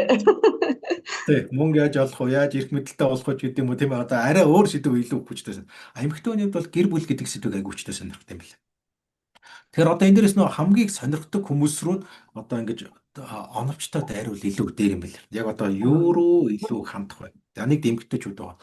Одоо хоёр дахь нь болохоор яг эмэгтэйчүүд дотроос яг илүү их хамгийн их асуудал гаргаж эхэлдэг үе болохоор за яг бага наснд бол хайрцангуй гайгүй тийм ээ. Ингээд жоохон ингээд нас биед хүрээд ингээд 10 наснаас хойшоо ингээд эхлэнгүүт л ингээд асуудал улам ингээд нас нь агт тусам улам томроод байгаа байхгүй. Тэгэхээр өөрөөр бол ээж нарын хувьд бол үндсэндээ бол бараг 30 наснаас дээш ээж нар бол илүү их тэр ингээд толгойн өвчин ихтэй тэрийг шийдэх сонирхол ихтэй. Яг. Тийм. Тэгэхээр ингээд нөгөө тэр яг насны одоо юу бол та 60-аас одоо хоошоо бол одоо нөгөө одоо ингээд бүр сүлдө дүжирд юм уу би юу ч хийж чадахгүй гэдэг ингээд бууж өгд юм уу жоохон хэцүү. Тэгэхээр нэг ойролцоогоор нэг 30-аас нэг 50 хүртэлч байд юм уу тийм ээ. Нэг ингээд нэг 35-аас бараг 55 ч юм уу. За нэг тэр насны юу эмэгтэйчүүдийн бол ингээд хамгийн их гэр бүл дээр хамгийн их толгойн өвчнөд байгаа хүмүүс. За ингээд энэ арай ингээд нэг насны юуг нь гаргаж тий. Гурав дахь нь бол нэлээ нөө бүсгүүчүүд маань бас яг нэг тийм юмыг сонирхдаг одоо тийм бүсгүүчүүд рүү илүү хандаж арай дээр юм билээ. За ингээд зүгээр байгаа үнийг өө танаа гэр асуудалтай айгууд очих бас гэж тийм ээ. Тэр ингээд бас яг өөрөө шийдэх гэж яваад байгаа. Шийдэл хайгаад байгаа. Тэгэхээр бид нэр ихэвчлэн тийм нэг тиймэрхүү байгууллага хов хүмүүс одоо юу ч үгүй тийм юмнуудыг хамтарч ажилладаг. Яг одоо тийм гэр бүлийн асуудал, хүүхдийн асуудал, одоо юу ч үгүй нэг тийм сэтгэл зүй өдр гэсэн тиймэрхүү юмнууд руу илүү хандах үед нөгөө төлөв рүү ихэвчлэн тэр юмнууд өсгөөчүүд маань их ханддаг. Тэгээ бид нар дангаараа байх юм бол манай ганц юмыг олж харахгүй. Тэгэхээр бид нар олон тийм байгууллага одоо юмнууд руу аль болохоор ингэж одоо гүйж очиж хамтарч ажиллахыг оролддог. Тийм байна.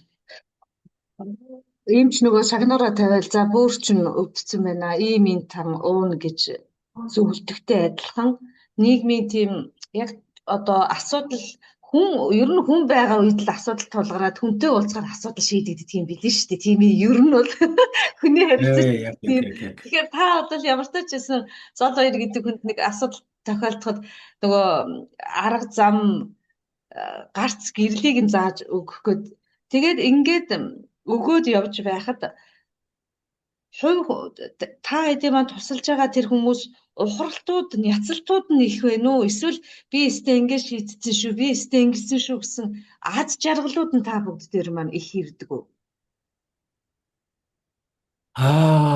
За энэ дээр нэг ийм сонирхолтой юм байгаад байгаа юм. Шийдэл өөрөө айгүй тийм сонир шийдэл.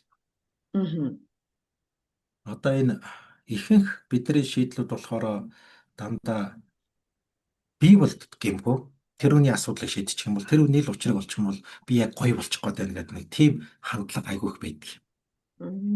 Энд ихтэй өөрөө жоохон үр дүн муутай арга. Одоо ч ихэнх бүсгүүчүүд маань одоо манай энэ нөхрөл учрыг олчих юм бол одоо энэ хүүхдийн учрыг олчих юм бол би ад жаргалтай болчих гээд байна. Гэхдээ энэ дээр энэ нэг жоохон богино настай. Ягаад богино настай вэ гэхээр одоо жишээлбэл ингээд та тэр одоо эрэгтэй эмэгтэй хоёр хүн ингээ хоорондоо жоохон одоо маргаантай байг л да. Гэтэл эхнэр нь гинт нэг хүн авчиж ирсэн чи энэ хүнтэй уулз тэгвэл чи өвтэйхэн болчихвол би гоё болчих гээд байна гэхээр нөхөр хизэж хүлээж авахгүй. Энэ амар магадлал багтай. Ядчих тэр хоёрын харилцаа мó.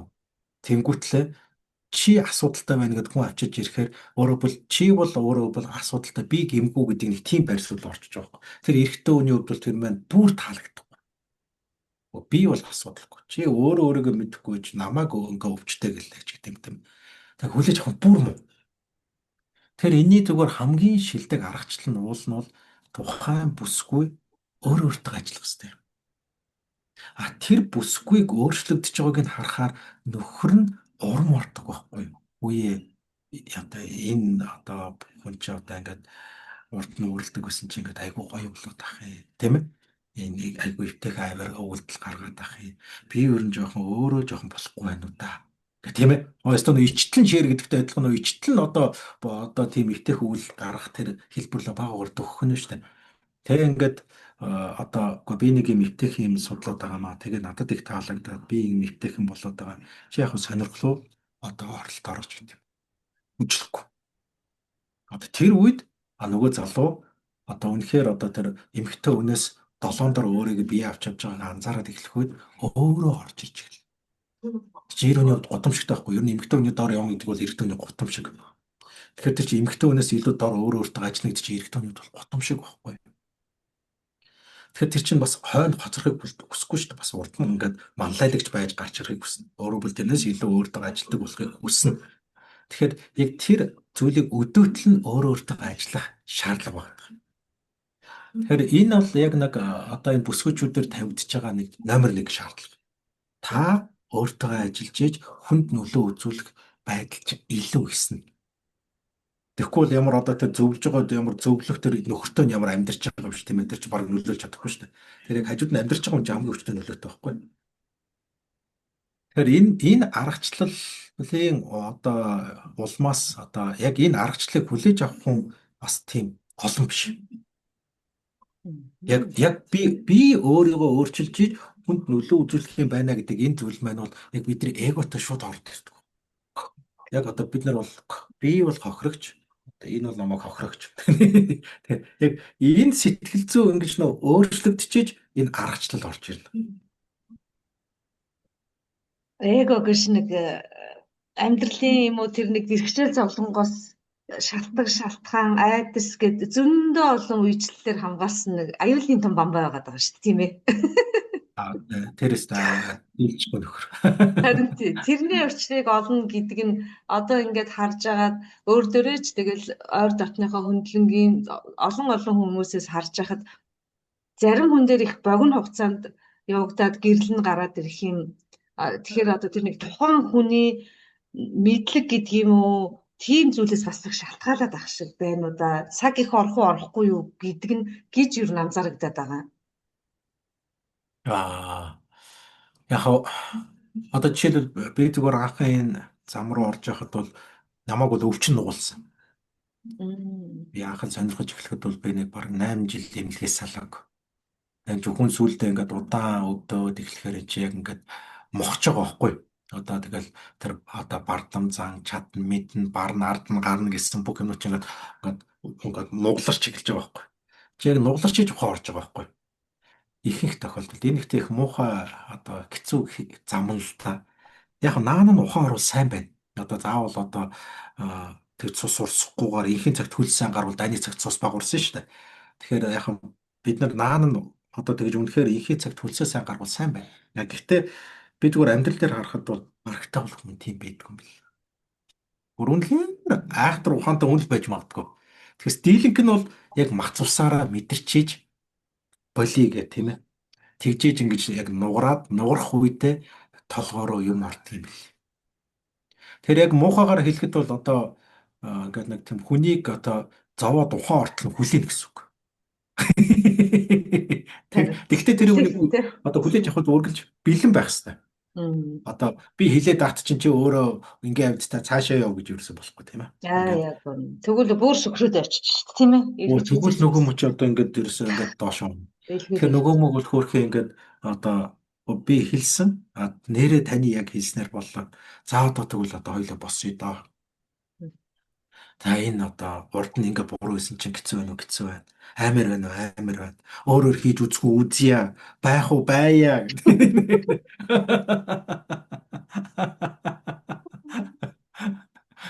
Бүр дотоодоос бүр гүнээс тэгж ойлгох нь л их чухал юм шиг байгаа юм тий. Тэгээ би бас энэ нөгөө талаар энэ зовлон гэдэг зүйл чинь бас их утга учиртай юм байна гэдгийг одоо бас айгүйх ойлгоод байгаа.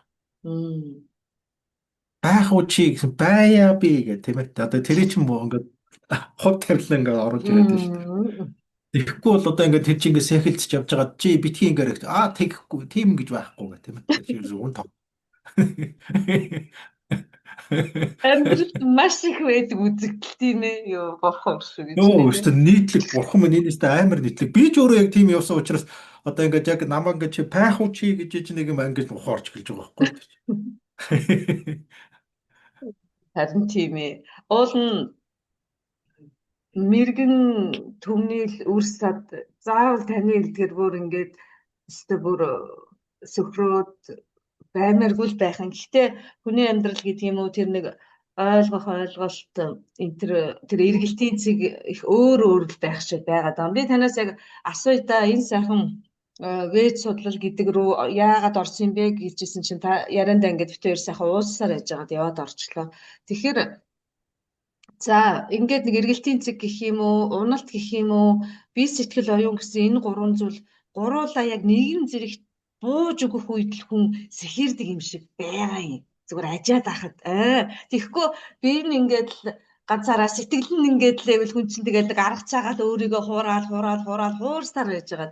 Тэгэхээр энэ бие сэтгэл оюуны гурван холбоосыг нэгдлийг та юу гэж харж байна вэ? Мандалал гэдэг нь тэр юм уу? Өөрөөсөө дотроосоо гэрэл цэцруулна гэдэг нь тэр юм уу? Таныхаар одоо ингээд харж байхад энэ гурвын цогц нэгдлийг юу гэж? Аа, яг энэ дээр нэг одоо яг таны хэлдгээр яг гуруула бууж өгөх ёстой юм байлээ. Яг одоо жишээлбэл ингээд за бие нь өвдсөн ч гэсэндээ сэтгэл дотор би стаална, би одоо хүний дор орохгүй гэдэг бууж өгөх бас тийм ээ. За ингээд тэр одоо зүрх нь бас одоо тэнд ганцаардах хэрэгтэй юм билээ. Яг нэг нүгэлт айгу ганцаардах хэрэгтэй юм билээ. Өөрөөр бол ста би ингээд яг ойр ганцаараа намаа ингээд ста яг ингээд зовх үед бол хинч гихгүй юм байна гэдэг тийм ойлголтыг хүртэл авах хэрэгтэй. Эн чинь ингээд хүнийг бүр одоо цөхрөөнөх юм уу да тийм ээ. Энэ яг хатуу. Гэхдээ тэр чинь бид нар нөгөө хамгийн түр гүндээ хүртэл нэг тийм гордлого тэгээд идэм бил. Гэхдээ нэг намаа гих хүн байгаа да би ч бас арай ч юм биш дээ ч гэдэг юм тийм нэг тийм юм тэгээд идэм бил хар зөвлөгч чинь. Тэгээ нэг тэр мэр хүртэл тэрийг хүртэл ингэж үлээх хэрэгтэй юм бил. Тэнгүүд нөгөөдөг чинь болио тийм ээ. Одоо ястаа үнэхээр болио. Тэр яг энэ болиг их үед өөрөө бол нааша гэж сунгаж байгаа хинийч гарыг хатахад бэлэн болж эхэлт юм бил.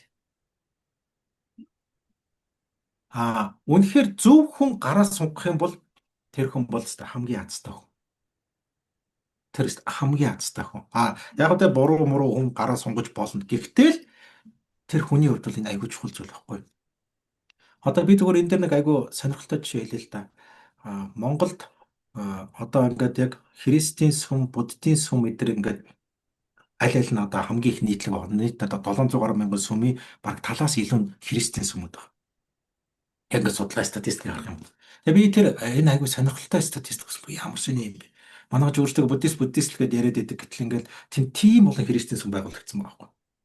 Гэтэл яагаад ийм христийн олон сүм байгуулагдаж ийм вэхлээр тэр пасторууд яг амьдрал дээр тэр нугарцсан байсан хүмүүс тэр маш олон хүмүүс гүйж гараа сунгасан байгаа байхгүй. Гэтэл хичнээн хүн одоо хичнээн буддын лам гудмаар яваад тэр зовсон хүмүүсийг хайж яваад гараа сунгаж. Яг энэ бол ингээд ерөнхий масс уламжлаараа яваад байгаа. Гэхдээ нөгөө төл бол айгүй айхтар одоо тийм ажиллагаа хийсэн байгаа байхгүй. Тэгэхээр би эндээс зүгээр юу гэж хэлэх гээд байгаа гэхээр тэр хүмүүс яг энэ нугарч идэг үедээ бол ерөөсөө тийм чив чимээгүй нэг дуланд нэг өрөөнд ганцаараа нэг хүн сууж идэг байгаа байхгүй. Тэгэхээр бидний яг энэ үе дээр юу барьж аван тийшээгээ айгүй хүчтэй одоо тэрнтэйгээ гүжиж наалддаг юм бэл. Тэгээ бид нар нэг удаа яг тийм одоо христинд орсон нэг хүнээс асуусан тэр хүн би бас яг амьдралынхаа хамгийн яргалтай урч ийсэн. Миний одоо хайртай дотно гэсэн бүх хүмүүс намайг хаяа авсан, өвчин зовлон тулсан. Тийм ээ амьдрал маш хэцүү байсан. Гэхдээ тэр үед одоо яг тэр христийн пасторууд бол тэр хүнд мөнгө өгөөгүй одоо гэр бүл болоогүй. Гэхдээ нөгөө хүнийг одоо сэтгэлийн хот дэмжлэг үзүүлж эхэлсэн. Тэр хүн буцаж боссон гэж байгаа юм. Одоо би бол одоо хизээч одоо тэр хүмүүсээс буруухгүй. Тэгэхээр энэ яг бидний яг энэ яг үед биднэрт юу хань болон тэр бидний зүрхэнд хамгийн ойр орж ирдэг юм бэл. Тэр их сонирхолтой. Маш сони. Яг зөвхөн миний хувьд болохоор тэр бол нэг 20 гаруй жилийн өмнө байсан. Тэгээд яг нэг ведийн юмнууд их хань болсон. Нэг сонирхолтой. Таах одоо яг энэ тэр одоо хүнд миний одоо тэр залуу цагт одоо хүнд хэцүү цагт маань энэ ном содроо энэ зам бол надад маш их хань болсон. Тэгээд цаахан нугарцсан байсан. За ингээд авраач гэдэг ингэжсэн чинь ингээд дээрээс нь ингээд татаад авсан. Тэгээд тэр маань надад их зүрхэнд ойр орж ирсэн. Тэгэхээр яг тийм бие сэтгэл оюун гуруула цөхөрцөн байх үед орж ирж байгаа гэрэл гэгээ дахиад тэр хүнийг хоёр дахь удаага гэж хэлчихье те. Хоёр дахь удаага бүр ингээд гүнээсээ яг ингээд өөрийгөө мөн чанараараа бий болгоход туслана гэж хэрвээ хоёулаа өнгөнөөс авч үзэх юм болбол бүр хамгийн чухал баг ээжээс төрж байгаатай ялгаагүй дахиад ингээд төрж шүү дээ тийм ээ. Тэ яг одоо нэг тийм оюун санаа одоо нэг тийм арай нэг өөр төвшин юм уу та тийм ээ. Айд Ийм хотын биш одоо арай өөр төвшин. оюун санаа нь. Тий. Тэгээд тэр та нэг түрүү асууж ирсэн одоо тэр зүрх сэтгэл бие гэх тийм ээ. Тэгээ Аа. энэ гурав одоо юу яаж яадаг юм бэ? Тэгээ би энийг харахад бол хамгийн гүнд нь бол зүрх явж байгаа байхгүй. Үнэн дээр зүрх хаашаа хандна сэтгэл бие хоёр дагчт юм бэл. Тэгэхээр тэр одоо тэр тусалж байгаа тэр тусламжууд бол үнэн дээр зүрхэнд нь хүрч чадсан байгаа байхгүй. Тэгээс биеийг нэх учиргүй хооллоо, учиргүй мөнгө өгсөн юм байхгүй.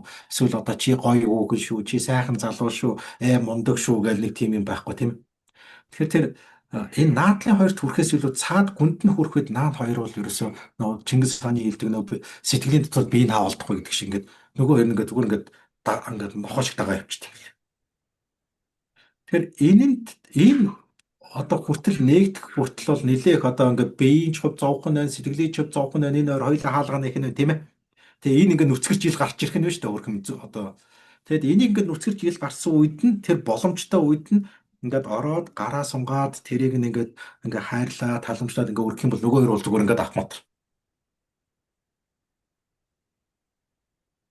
Миний зүгээр харж байгаа бол энэ зүрх рүү нэвтрэх тэр аргачлал бол яг хав зарим хүмүүс бол илүү тэр зовоогүй үед нь бол гүйж очиж нэвтэрч чаддаг гэж байгаа. Тэгэхээр тэр бол онцгой хүмүүс юм гинлээ.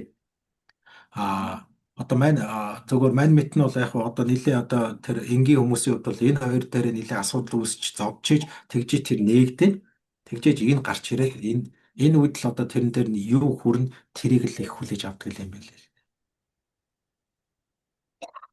Тэгээд бодохоор нэрээ нөгөө амьдтай бие биенээ хайрл гэдэг үг аргагүй их бодогдчихээн тийм ээ. Одоо юу ч туулж яваад билээ. За 40-тэй 50-тай 20-тай 30-тай гэхээр тэгэхээр энэ дээр ингээд үндэслээд ярихаар хэлийн чанд байгаа хүүхдүүдийг би өөрөөсөө хайр гэдэг зүйлийг асар ихээр асгаруулах юмсан гэж бодоод байдгийн. Яагаад тэгэхээр ингээд тафтерийн түрүүний ярьсан одоо 13 4 цаг ажиллаж байгаа шүү дээ. Одоо л хүмүүс ерөнхийдөө бас их гайг болчихсон. Тэр зүйлд ээж аавын хайраас орхигдоод тэгээд сургууль дээрээ дандаа хятад гэж хэлүүлээд тэгээд тэр одоо хаалтан дотор алаан дундаас 18 нас 9 хүрж 20 хүрсэн хүүхдүүдийг одоо ингээ хөөрхөн бүүж яваа хүүхдүүдийг харахаар яагаад ч мэдхгүй дотроос бүр өөрийн ирэхгүй эмэгтэй хүн болоод ч тийм үү бүр ингээ хайр ингээ бүр ингээ асгараад байдаг. Тэгээ таны ярьжээс битэрийн ярианаас тэр хөөрхөн зүрх сэтгэл ямар их юм туулж одоо нас биеинд хүрж байгаа бол ямар их зүйл цэцэрлэг сургууль дээр үзэж ингээд хүн болж байгаа гэж бодсон чинь таартыг миний даа ялангуяа сэтгэлийн юу энэ хэлийн чандаар өсөж байгаа даа ялангуяа өсөж байгаа хүүхдүүд рүү чиглээд та тэгээд битэр яриа ингэж устрагаад та орон нутагта буюу хэлийн чандаар ингээд мөн их аялдаг юм билээ те би таныг судалж байхад тэгэхээр аялал гэж ярихаар за гадагшаа аялал энэ хоёулаа нэлийн дотгошоо ярьчлаа. За тэгвэл одоо та ингээд гадагшаа аялаад явж байхад нийт монголчуудын маань танд ингээд хандаж байгаа хамгийн ихний асуудал юу байдаг вэ? Хамгийн ихний асуулт ч юм уу түгээмэл энэ л ер нь монголчуудад их түгээмэл байдаг юм байна да гэж анзаарэгдсэн зүйлээ бид нартай хуваалцвал.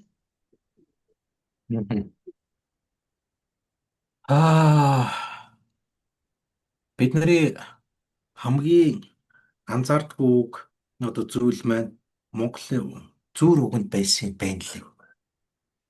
Бид гэхдээ тэрийг хожим ойлгосон. Би ч өөрөө хожим анзаарсан. Энэ айгу амар үг байсан билээ.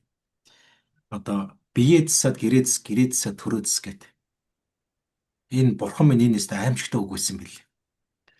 Тэгэд энэ дээр одоо жишээлбэл ингээд нэг ийм юм анзаарэгдсэн. За ингээд эрчүүдийн хувьд бол ажил гэд гүйжсэн чинь гэр орон эвгүй болцсон. Тэгээ гэр орон дотроо ингээд өөрөө орж ирээд асуудал шийдэх гэсэн чинь өөрөө эвгүй хүн байсан байдалч таардаг. Ингээд дараад л ингээд буруу байгааз. Тийм ээ. Төрөө засах буюу ажлын учрыг олох гэж явж исэн чинь За ингээд нэг эвтэйхэн 5 цагаас олсон чинь нөгөө олсон мөнгөний өөр хүүхэд нь гэр бүл 8-аар өөрж мөрөөл эсвэл учрыг нь олохгүй бужигнаад хүүе эдгэр чи юу болоод байна гэж гэр рүүгээ ороод ирсэн чи гэр дотор нь та хинбэ гэх тийм ээ. Тэгсэн чинь нөгөө нөхөр хүүе гэдгсэн чи өөрөө ингээ эвгүй юм явж идэг. Тэгээд нэг дараад нь урвуу яваад идэм билээ. Тэгэд энэ дээр бидний энэ одоо жишээлбэл тэр бие засна гэдэг нь биеийнхаа эрүүл мэнд сэтгэл зүйн хоёрыг засах хэрэгтэй байсан юм билээ. Бурхан минь энэ ерөөсөө номер 1 асуудал байсан юм билээ. За ингээд эндээс дараа нь чи биеийн эрүүл сэтгэл санаа эвтэйхэн байгаа хүн эвтэйхэн ажиллаа, эвтэйхэн гэр бүл авч явна. Тэр ингээд дараа чи энэ дээрээс үсч гарах хэрэгтэй байсан юм байна лээ. Энэ эрэгтэй ч хүн дээр байна, эмэгтэй ч хүн дээр байна. Хоёулан дээр. Одоо бид нар жишээлбэл гэр бүл болохын өмнө хэзээ ч октод банд нар ингээд миний сэтгэл санаа хэвийн нөө би өөр эрэгтэй хүнтэй таарахад хэвийн нөө би эмэгтэй хүнтэй таарахад хэвийн нөө гэж ямар ч охин банд сонирхгүй. Ямар ч охин банд сонирхгүй. Тэд нар бол би гоё намайг байгаагаар мань хайрлах хүнтэй л би нийлүү. Юу гэсэн үг юм би тэр одоо хороогийн бүх хүн тааруулахаар бүтээгдсэн амтэн гэж ямар амттай байх вэ тийм ээ. Тэр чинь тэгэхээр тэнд чинь нэг тийм сонирхолтой нэг юм айгу хачин бодол байгаа байхгүй амар сонирхолтой юм л. За ингээд тэр чинь ингээд за нэгэнд бөөрөнгийн нөгөөх нь гурвалж байгаа юм хоёр сонин дүрс шиг юм орж иж байгаа байхгүй би энэ зориулж бүтээгсэн үн ч гэж бас байхгүй. Тэгэхээр эн чинь ийм дундын хэлбэр рүүгээ ингэж хэлбэрээ өөрчлөх чадвар гэдэг юм орж ирэх хэрэгтэй болж байгаа байхгүй. Яг Одоо чи тэр бөөрөнгийн одоо тал ханаа хавтгаа олох хэрэгтэй гурвалжингийн тал ханаа нь одоо арай нэг бөөрөнг гэрүүд өгөх хэрэгтэй ч гэдэг юм. Гэтэл ингээд тэр өөртөө ажиллах чадвар өсөж байдаг юм байна. За тэр өөртөө ажиллах чадвар бол ингээд гэр бүл дээр бол энэ бурхан маань энэс амар том сорилт бол. Энэ хамгийн амар сорилт. За дээрэс нэмээд эрүүл мэнд дээр бас яг адилхан өөртөө ажиллах чадвар. Ерөөсөө ингээд урд нь дандаа ингээд одоо яг хүнээр чичүүлж нэг жоохон хөдөлтөг юм хийдэг байсан бол тэр чинь амьдралд хойр гарчхаар хинч тэрийг чичихгүй шүү дээ. Хин тэр одоо гөгшин хар залуу гөгшин хар хүүхнийг чи хөдөл бос яв одоо эрүүл мэндэ бод гэх юм бэ. Тэр л өөрөө өөрийнхөө төлөө ажиллахгүй бол хинч тэр хүний төлөө ажиллахгүй. Тэр нөө бид нар багасаа тэр яг өөрийнхөө төлөө өөрийнхөө бие махбод болон сэтгэл зүйн учрыг олох энэ чадвар ерөөсөө бүр хамгийн толгоо өвтгсөн зовлон юм бэл. Бүх насныханд бүх хүсэнд. Тэгээ бид миний зүгээр ганц одоо ингээд санаа зовоож байгаа зүйл бол за тэр бие байг сэтгэл зүг байг одоо яаж ихний алхам одоо бие махбод модынхон төлөө ажиллаж хөдөлмөрлөх чадвар хэр их байна вэ? Одоо би ингээд нэг айгуу тийм энэ Twitter дээрээс нь улс төрийн хот жив хардаг байхгүй. Тэгэхээр энэ дотор жишээлбэл тэр олон хот жив дотроос нэг залуу би ингээд өглөө болгон тэдэн километр гүйж ийн би маань ийм 90 сар бол би тэрнээс өөр тийм гоё пост юу н оруулж байгаа залууг их ховор хардаг.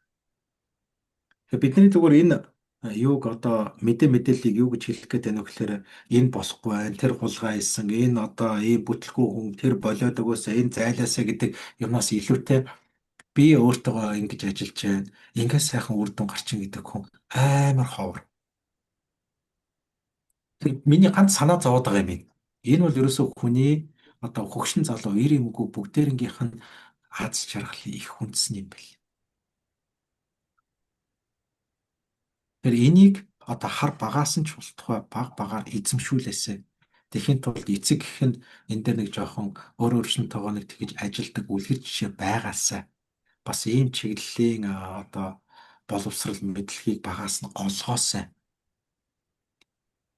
Бурхан минь энэ бол айгүй чухал зүйл юм байна. Одоо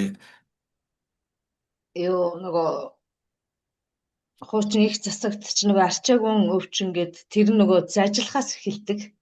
Хоолоо яг зүүж ажиллаж идчихэж байгаа хүн ингээд одоо бидний ярьж байгаагаар бүх нөгөө энэ нэг хөөрхөн заяасан бие маань бүгд ухаантай. Тэгээд тэднэрт нөгөө 40 юм уу 60 ажиллаад байгаагийн учир нь нэгт нүүрэн дээр байгаа бүх суур булчин чангарахын хэрээр 5 тарих тавуулаа ингээд зэрэг ажиллаж идэг. Тэр нөхцөлийг нөгөөдөөс нөгөө суураар нь мэдчихсэн учраас жарч ажил тэгээд хоолоо хэрвээ идэж чадаагүй хүн байх юм бол нөгөө одоогийн хэлээр том гэжтэй мэдстэй хүмүүс чи арчаагүй өвчин юм байлээ шүү дээ ерөөсөө нөгөө хоолоож ажиллаж иддэггүй бүхэл өөр нь иддэг тэгээд нөгөө хотоод гэдс бүдүүн гэдс нь ингэсэн тэгэхээр Таны ярьж байгаа нь ерөөсөө л эрүүл эрүүл мэнд эрдэм мэдлэг хоёрыг баруун зүүн гар шиг үзээд тэгээд хэрийг нь бүр ягштал нь багаас нь хэрэгжүүлж ирсэн нь одоо та бидний үеийнхэн мэдэх бах та аав нар ингээл харахад гүцээтэй хүн ер нь харагддаггүй байсан тий эргэн тойронд ерөөсөө байдгүй байсан шүү дээ. Тэгэхээр эрүүл мэнд гэдэг бол бүх юмны суурь юм байна гэд. За хоёулаа таны ажлыг их ярьлаа. Зөндөө л хоёулаа ажил. За тэгээд нийгэмд болж байгаа хамгийн чухал гэр бүл гэдэг сэдв чинь уулаас өөрөө тэг ингээд бүх юмны үндэс болохоор ингээд салаалаад ороод тэгээд Хүрэл Баатрын болц өх гэдэг энэ одоо эрх юм за тэгээд даруухан эрдэмтэй хүн даруу гэдэг үгийн ард чинь ч бас асар гүн ухаан яваа юм билээ. Тэгээд та энийг одоо яг өөр дээрээ хэрэгжүүлж байгаа вэ? За залуу байхад хүн ер нь жоохон саагаад байдаг гэх төрөө хөрхөн яриад өнгөрцөн. Тэгэхээр одоо ингээд олон түмэн донд ингэж яваад ингээд өөрийгөө таниулаад гэрэл гээгээ цацруулаад хүний сэтгэл дотор байгаа тэр нарыг жаахан ч гэсэн ингээд мандуулаад явж байхад саяны тэр эрдэмтэй хүн гэдэг дээр та ер нь юу гэж боддог вэ? Эрдэм мэдлэг ухаан гурвын ялгаатай гурван зүйл юм уу? Эсвэл нэг зүйлээс ургаж гарсан ийм гурван зүйл юм болов уу? Тэгэхээр одоо биднэрт эрдэм нь хэрэгтэй байгаад байна уу? Мэдлэг нь хэрэгтэй байгаад байна уу? Ухаан нь хэрэгтэй байгаад байна уу? За миний өөрөө ойлгосноор мэдлэг гэдэг зүйл бол бид нар болохоор ихэвчлэн мэдээлэл гэдэг зүйлийг мэдлэг гэж ойлгоод байт юм л. Мэдээлэл бол юмны талаарх буруу зөв янз янзын эсвэл гүйцэд биш янз янзын ойлголтууд байж болно. Бид нар бол одоо жишээлбэл магадгүй намайг одоо анх сурч явах үеийн 10 жилийн зарим ойлголтууд хөтөлбөрүүд одоо шинжлэгдсэн. Одоо хоцрогдсон ч гэдэг юм тийм. Тэр маань тухайд мэдээллийн чанартай зүйл юм байсан байгаа байхгүй. Одоо цаг үе өөр болсон уучлаарай. Тэгэхээр мэдлэг гэдэг маань яг амьдралын одоо тийм тухай ойлголтууд юм бэл. Жишээлбэл одоо миний түрүүний хэлсэн эрэгтэй үе юм бэл, эмэгтэй үе ийм юм бэл. Энэ бол жинхэнэ мэдлэг байгаа байхгүй. Жинхэнэ мэдлэг. Яг тэр 1000 жилийн дараа ч эрэгтэй эмэгтэй үе юм л. Энэ бол одоо жишээлбэл одоо өөрчлөгдсөн шүү дээ. Эрэгтэй хүн чинь эмэгтэй хүн шиг болсон гэдэг юм бол байхгүй болчихно. Яг л хэвэр. Эрэгтэй хүн бол эрэгтэй эмэгтэй хүн. Тэгэхээр энэ нэгтгэн мэдлэг юм байлээ. Тэгээд тэр мэдлэгийг одоо хэрэгжүүлэх чадварыг эрдэм гэдэг юм бэл. Одоо би жишээлбэл ингээд эрэгтэй юм байд ингээд 1000 яриад байна. Гэтэл би өөрөө тэр эрэгтэй хүн шиг байж чадахгүй бол надад эрдэм байхгүй нэ гэж байгаа. Надад эрдэмгүй. Өөний эрдэмгүй хүн. Тийм. Тэгээд тэр эрдэм гэдэг юм ингээд хэрэгжүүлэх үед араас нь одоо ухаарл буюу ухаан гэдэг юм орж ирдэг. Манайхан ухаантай гэдэг нь баахан мэдээлэл цээжилсэн амьтыг өөнөөс ухаантай амьтаг. Тэр зүгээр мэдээлэл цээжилсэн хүн байгаа байхгүй.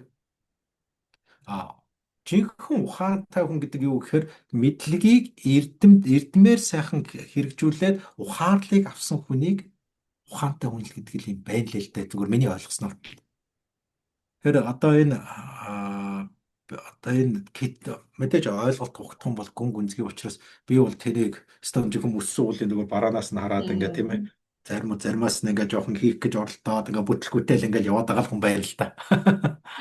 Нэг оролдлого сайт оройтно гэж тийм ээ. Тэгээд эрдэм мэдлэг бол тэр хязгааргүй зүйлээс өөрийнхөө хэмжээгээр аваад л өөрийнхөө амьдралыг төхнүүлдэг юм уу да гэж би өөрийнхөө хэмжээнд тэмдрээд байгаа. Тэгтээ тэргүй хязгааргүй юм чинь тийм ээ. Тэрийг бол барна гэж үл энэ насанд бол байдгүй юм байна. Гэхдээ өөртөө одоо өөрийнхөө ухаарснаар аваад яг таны хэлдгээр одоо өөртөө эрдэм болгоод үйлдэлд яваад ахаар таны хэлдгээр эрдэм болдго юм билээ. Би ер нь тантай ойролцоол тэмтэрч яваа юм байна. Тэгэхээр одоо битэрийг хөөрөлдөнийг сонссон хүмүүс за энэ өстө үнэхээр мэдлэгтэй, мэдлэгээ эрдэм болгоод хувиргаад хичээгээд явж байгаа сайхан эр хүн юм байна. За тэгвэл энэ болд хуйг гэдэг хүн яг болцох гэдэг хүн яг амьдралдаа та бүр ингээд өөртөө үнэнч байдаг бүр хизээч өөрийгөө хуурж байгаагүй тийм эрдмээсээ хэрвээ боломжтой гэснээ хуваалцаач гэвэл.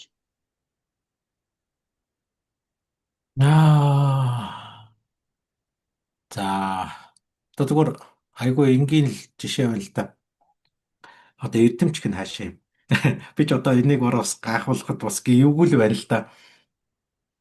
Аа би анхаа ингээд дөнгөж цагаан ууланд ингээд ороод эхэлж байхад над бол айгу хэцүү байсан. Тэгээд яг хөө эрүүл мэндийн эдрийн шалтгааны улмаас л анх орж исэн.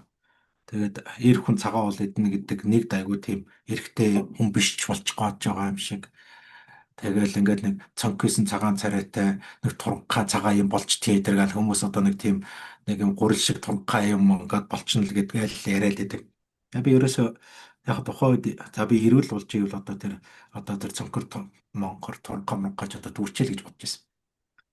Тэгээд тэгвэл дараа нь ингээд олон дунд ингээд янз янзын хурал цуглаан уулзалт одоо юу ч үгүй янз янзын юмн дунд ингээд яг цагаан болтой ингээд яваад байхад бас айгу хэцүү юм бэл. Тэгтээ ингээд дунд нь бас болдго юм бэл. Эсвэл ингээд дасан зогцоод. Тэгтээ тэгвэл тэр цагаан бол идэхээс өмнөх би болон эдсний дараах би хоёрын хооронд гарсан өөрчлөлтийг бол айгүйх анзаарсан. Тэгэд энийг нэгд хэрэгжүүлэх нь бол өөрөө бас айгүй адармаатай студентгэл амьдралын туршлага ухаанаар л дунд нь ингээд зохицуулж байгаа байхгүй. Тэгээд дараа нь ингээд хэрэгжүүлсний дараа бол бас яг авах ойлголт ухаарал за дээрэс нь надад үзүүлж байгаа нөлөөг нь харахаар буцаад махархаар ингээд яадаг одоо гой санагдахгүй юу эсвэл чи үздэггүй юу ингээд бид нар хардаа ингээд идэж гин гэдэг айл ингээд хүмүүс ингээд тоглоом ингээд хийгээл тэгтээ ингээд яг би энийг идэх үед ямар байсан энийг идэхэ болсны дараа ямар байсан гэдгийг харьцуулах үед бол буцаад тийш орох сонирхол төрдөг байхгүй. Тэр чинь нэг хүн чинь нэг юм харьцуулах юм гарч ирд юм л. Тэгэд би одоо энэ одоо миний энэ удах нэг л жишээ л дээ. Тэгээд энэтэй холбоотой яг ингээд адилхан одоо нэг жижигхэн одоо хэрэгжүүлж байгаа за эрүүл мэндийн хувьд ч байт юм уу тийм ээ. Ингээд жижигхэн зөндөл байна. Одоо жишээлбэл одоо хоолны дэглэмж байт юм уу тийм. Би урд нь бол одоо яг одоо чадлаараа л одоо хүн чинь бол хоол идчихэж л айгүйх хадж байгаа бол кайф баяр баясгалыг авдаг штэ. Тэгэхдээ хоолгүйгээр бас хүн чинь бас явж болдгийм байна. Одоо жишээлбэл заавал өдөрт 3 удаа хоол идэх албагүй. Нэг баабурга хэлсэн байсан хөрөгч гарч ирснээс хойш бидний идэж шууштай амрааг болсон гэдэг. Тэгээд саяхан би нэг саун дотор нэг залуугийн яриг сонсч ирсэн. Хөрөгч гарснаас хойш ер нь хүмүүс өдөрт баг 2 3 хоолдог болсон. Тэгэхээр хөрөгч байхгүй бол хүмүүс тэгж өдрийн 2 3-аар цадцлаа хоол иддэггүй байсан. Тэр энэ чинь хөрөгч гарна гэдэг чинь сүүлийн 50 жилийн л асуудал байгаа байхгүй юу? Тэгэхээр 50 жилийн өмнө хэр олон тийм бүдүүн хүн байсан бэ? 50 жилийн өмнө хэр их сахартай хүн байсан бэ? Тэр энэ технологийн ололт маань бидний эрүүл мэндэд үнэхээр хэрэгтэй зүйл байсан уу, хэрэггүй зүйл байсан уу гэдгийг би бол сайн хэлж мэдэхгүй байна. Гэхдээ энэний цаана бид нар тэр технологийн ололт орж ирсэн ч гэсэндээ бид нар өмнөх шигээ тийм их идэхгүй явж болох уу? Хамгийн чухал асуулт тий. Одоо хөргөчн дотор хүнс байгаа дахад хажуу талд нь ингээд өлсөө суугаад байх чадвар байна уугүй юу? Тэр ингээс хамгийн чухал юм чинь наадах чинь шүү дээ. Тий. Тэгээд яг ингээд багаар ингээд нэг одоо би нэг сүүлийн хэдэн жил ингээд яг ингээд хоолны хэмжээг багасгаал өдөрт одоо яг нэг 2 маяр болгоод ингээд эхлэх үед бол жишээлбэл тэрийг дагаад нойр сайжирч байна. За өглөө сэрхэн илүү сэргэг болж байна. За би илүү их амарч байна. Гэт харахад бол ингээл нэг одоо амар төвчл хийгээл өстө би юм мэдэхгүй гэл ингээл нэг амтын ингээд суугаад байгаа юм шиг. Гэхдээ зүгээр тэрний цаана бас юм энийг дагаад бие махбод болон сэтгэл санаа дээр яаж илүү эерэг нөлөө гарч ийн гэдгийг харахаар айгу таатай байна. Тэр ингээд ашаал авж байгаа соёл нь дотоод өсөлт гадагшаага гараад гадна талдаа хэлбэр маягаар харагдаж байгаа боловч дотооддоо тэр болж байгаа өөрөө авж байгаа таашаал нь асар гоё өндөр байх гэдэг шүү дээ тий.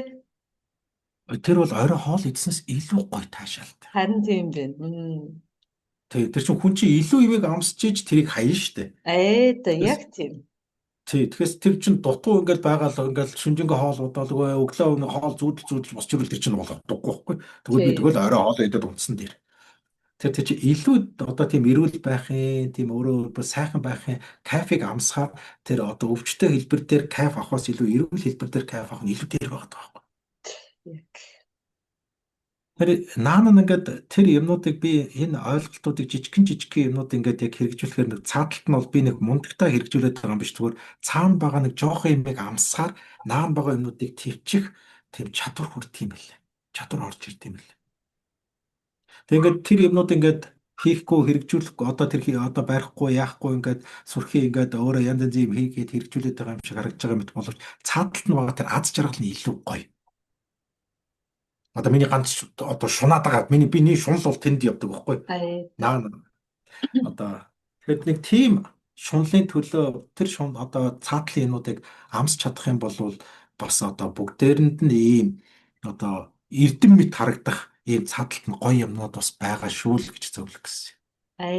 Тэгэхээр яг нөгөө үзэж туулаад өөрөө тэр жаргалыг амтарсан хүний үг нөгөө туулсан бэлгүүн гэдэг шиг тийм ээ. Нэгт үнэн, хоёрт яг тэр нөгөө нэг тийм аз жаргал гэж одоогийнхоор нэрлээд байгаа тэр хамгийн өндөр гоёмсог зүйлийг юу гэж хэлдгийг тэрийг мэдэрсэн хүн бол бүр үнэхээр юу гэдэг. Одоо яг үнэн яриа тий хүнд хүрэх яриа хүнд хүрэх нөгөө сүнсэнд буюу зүрхэнд шууд очиж нөлөөлөөд магадгүй таны миний бусдын хөрөлдөөнийг сонсоод нэрээ би өнөөдрөөс өөрийгөө хуурахгүй 7 хоног байгаад үздгийн билүү гэж бодож ивэл тэгэл хоёулаа хөрөлдсөний одоо мөн чанар болчихж байгаа байхгүй тийм ээ. Уул нь бол өөрчлөлт хийх чинь нэг тийм бодол төсөөлөл. Тэгтээ би ингэж бодсон. Бодол гэж яг жинхэнэ бодлоо ялгах төсөөллөөсөө ялах нэг чухал юм билээ. Тэгэхгүй төсөөлөлдөө хөтлөгдөд яваад байх юм бол одоо та бүхэн ярьж байгаа шиг таны мэдэрсэн шиг тэр гоё аз жаргалд хүрэхэд дахиад төөрөөл нөгөө хуучин лугаа л орчоод байх юм байлээ. Тэгэхээр нэрээ бодол төсөөлөл хоёрын ялгааг та яг яаж ингэж барьж авч ирсэн бэ? Тэг би зүгээр өөр дөрөө бодох нэ төсөөлөл гэдэг зүйл бол одоо зол хоёр гэдэг хүнийг жоох ингээд хөөрөгдүүлээд байдаг юм байна. Яг тэр жинхэнэ бодлыг барьж авах юм бол хүн чинь бас өөрөө өөртөө үнэнч байж болох юм байна гэж бодсон шүү. Энэ тухайтад таны тал энэ талаар нь сонирхол. Яг хоо энэ миний нэг юм ойлголт байгаа нэг сүүлд нэг тэр эдийн засгийн Нобелийн одоо юун дээр нэг Даниэл Канеман гэдэг 2003 онд Нобелийн шагнал авсан эдийн засгийн салбар дээр юм эрдэмтэн байгаа. Сая тэрний нэг номнуудыг Непко хийлээд гаргаад ирсэн. Тэгээд тэрэн дээр систем 2 гэдэг нэг хоёр юм гарч ирээд байгаа. Одоо систем 2 нь бол илүү нухацтай боддог ийм одоо систем 1 нь болохоор ерөөс ямар ч нухацтай боддоггүй зүгээр инстинктээр зөнгөөрөө ингээл шууд хийдэг. Гэхдээ тэр одоо зөнгөөрөө шахуу тэр хийж байгаа тэр нөхрийн одоо юу маань бол алдах магадлал ихтэй. Тэр мэл одоо ерөөсөө ямар ч тунгаах юм байхгүй. Би бодлыг бол илүү тунгаах гэдэг юутай илүү холбоотой. Илүү тунгааж бодож жогоод тэгээд ингээд зөв юм байна гэдэг. Тэгээд би зүгээр ингээд харахад яг одоо энэ дээр нэг эрэгтэй эмэгтэй хүмүүсийн нэг зарим ялгаа болохоор эмэгтэй хүмүүс илүү баг бодоод илүү мэдрэмжэндээ хөтлөгдөж идэг юм шиг тийм ээ.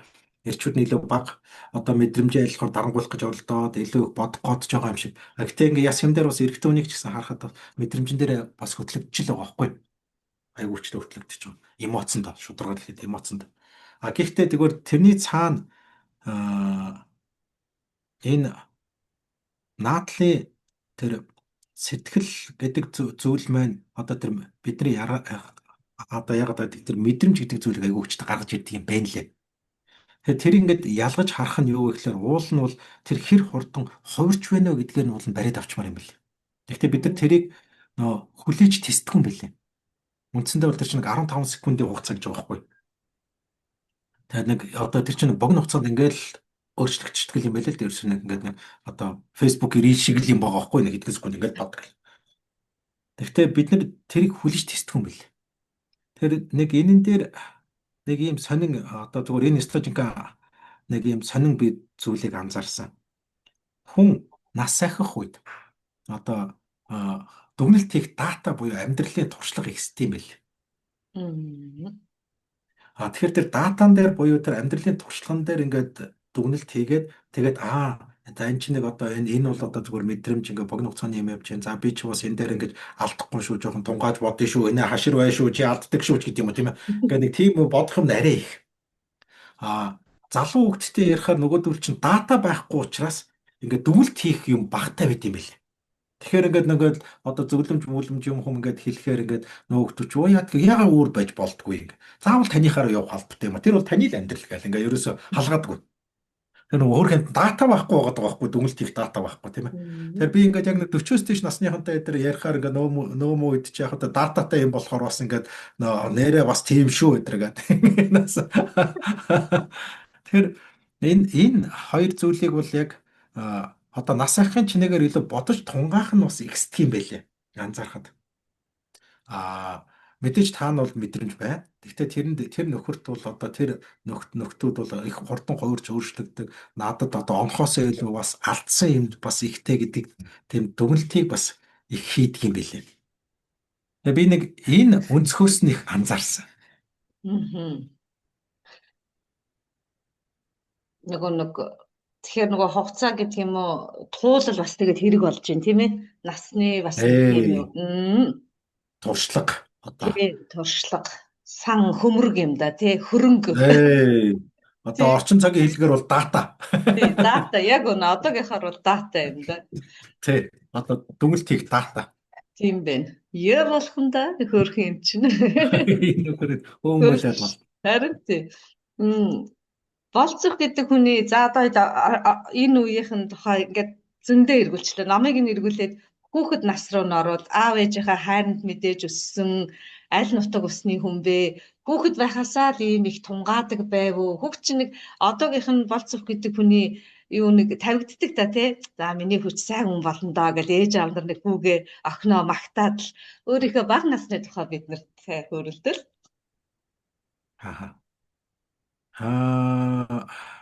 Яг аав ээж хоёр маань бол одоо ингээд хоёлоо сэхэтэн хүмүүс хоёлаа өөрсдийнхөө ажил хөдөлмөр дээрээ ингээд ажиллаа хийдэг. Тэг яг ихэвчлэн эмээ маань одоо бид нарыг өсгсөн л дөө. Тэгээд эмээ маань бол малчин хүн байсан. Сахаад ингээд бид нарыг одоо гэрт аав ээж маань ажилдаа явсны дараа бид нарыг өсгөж хүмүүжүүлсэн юм аа.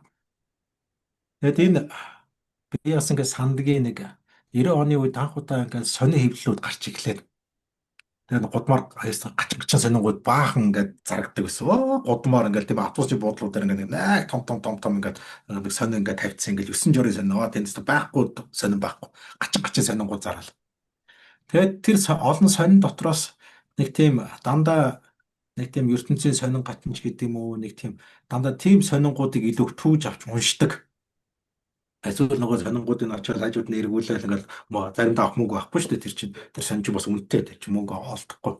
Тэгээ нэг дандаа тиймэрхүү юм олж уншдаг их байсан. Тэгээд зүгээр одоо хожим зүгээр ингээд бодоход магадгүй нэг тэр үеийн тэр сонирхол маань ирээдүйн ийм юм руу бас хөтлөх нэг тийм сэжмэн байсан болов уу гэж одоо хардгийг. Тэгээд дараа нь анх удаа энэ юутай холбоотой нэг анхны илүү төгссөн номыг болохоор 2000-ад оны үед тэр Молдашевын хүн бичнээс үсээгүй гэдэг ном гараад нэг бестселлер болвоо. Тэгээд тэрийг анх удаа уншаад би бүр яд над нэг тийм зөвлөлт кино шиг санагдсан. Ямар сонин ном байг. Анх нэг бид нартай хамт нэг сурч ирсэн нэг ах маань ингээл орос хэлнээс анхуушаад бид нар тайлбарлаж өгөөд биднээс амар гайхаад ямар сони юм бэ гэл. Тэгээд нөгөө ах чинь уншснаа тайлбарлаад бидэхэд гэл ингээл нэг айгуу тийм сонирхолтой байдаг байсан. Тэгээд анх удаа тэндээс тэр нэг яг Молдашевын нэг эцсийн дүгнэлт нь тэр хүн төрөлхтний мэдлэг вэд гэдэг нэг тийм дата баазд хадгалагддаг юм байна. Тэгээд ингээд дуустдаг байхгүй. Тэгээд ямар сони юм бэ? Тэр нь одоо нэг яд юм бол одоо нэг тийм компьютер шиг юм байд юм болов уу? Тэр дотор одоо нэг сав шиг юм байд юм болов уу? Юу байд юм бол гэж бодоод тэгэл өнгөрчихөжсэн. Тэрнээс цааш бол нэг тийм тэрийг одоо юу байд юм бол гэх нэг учиргүй одоо очин олж чадаагүй. Яг зүгээр багт байхад бол угаасаа бидний үед бол ганц барьдаг ном л байсан шүү дээ. Ном унших айгуу дуртай, хүүхд болгон ном уншдаг. Ангитай очиод бид энэ ном уншсан, чи энэ ном уншсан гэл ингээл уншсан номоороо ингээл хүүхдүүд чинь гайхуулаад тэр ном унших бол үнэхээр гоё байдаг байсан. Тэр номоор л одоо яг баг багт л яг ертөнцтэй л анх холбогдож орж исэн. Гэхдээ тэр номон дотроос бол тиймэрхүү илүү эзотерик маягийн ойлголтууд илүү их сонирхол татдаг байсан юм уу да. Тэр нь одоо нэг тийм эгэлжирийн одоо зүгээр ингээ байдаг ойлголтуудаас арай өөр юм юу байдгийн бол гэж их сонирхдаг байсан. Тэр маань өнөөдрийн бас ийм юмыг сонирхоход хүргэсэн болов уу гэл одоо ингээл эргээл бодохоор ингээд хойшоо ухраагаад бодохоор яг нэг тийм анхны сэжимийг тэгж гарч ирээд байгаа байхгүй. Яг нэг тийм хүн болгонд яг тийм анхны сэжим байдаг. Тэр нь ингэж явсаар байж байгаад ямар ч байсан яг тэрийгэ биш юма гэхэд ойролцоо зүйлсүүдтэй нь холбогдсон. Тэгээд ад жаргалтай сайхан. Би ямар ч тач байсан тэрэндээ хүрээгүй ч гэсэн ойролцоо юмд хүрсэн шүү, амьдрч шүү гэд явж байгаа хүмүүс бас их түгээмэл байгаад байдаг шүү. Тий. Ээ. Тэгээд гүн мөр хөрөлдөөний маань хоёр уламжлалт асуулт байдгийг. Одоо цагийн ололт амжилт гайхамшиг гэвэл та юу хэлэх вэ? Өргөн утгаар нь ч болно, өнгөц утгаар нь ч болно, аль ч утгаар нь болно. Яг өөртөд нь бууж байгаагаар.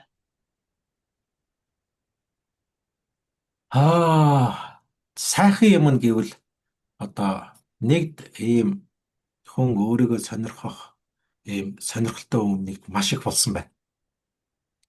Одоо 90 оны үед ч ийм хүн ховор байлаа, 2000-ад оны үед байсангүй, 2010 оны үед ч одоо 2000-ад оны үед бол чил 10 оны үед цагаан хоолны газар ч гэж олддоггүй байсан. Би ингээ анх цагаан хоолнд орж явахд бол ерөөсө цагаан хоолны газар мазар Монголд Улаанбаатар байдаггүйсэн. Тийм олон өөр бол сонголт амар муутай. Тийм олон одоо юм хом сонирхдаг хүн ч байгаагүй. Ийм ч олон йог бяцлагын төвүүд байсангүй. Ийм ч олон одоо 9 жорын юм сонирхдаг хүмүүс ч байсангүй. Тэгээд энэ нэг бодлын бас ингээд ийм өргөн дэлгэр ийм хүмүүс юм чөлөөтэй ийм одоо өөрийгөө сонирхсан өөрхөн дотоод ертөнц рүү хандсан ийм их боломж болцоо олдож байгаа нь хамгийн авууштай байна. Одоо хүн өөрийгөө сонирхыг үлдээстэй баг ингээд өстой ихтлгүүрт орсон юм шиг төрөл төрлөөрөө биш. Та чи яг ямар хэлбэрээр сонирхыг ингээд тийм ээ. Өстой би яа зөөр ингээд зүгээр ингээд яриаж байгаа байхгүй. Сонголт бол үнэхээр ингээд арваа. Тэгээд тэрийг ч дагаад бас их олон хүмүүс энэ юмыг сонирхдаг болсон байна. Энэ нь бас их нэг талаар айгу давуу тал байна. Энэ бол яг одоо цагийн нэг миний бодлоор нэг амжилт нь ололт нь гэх юм уу та.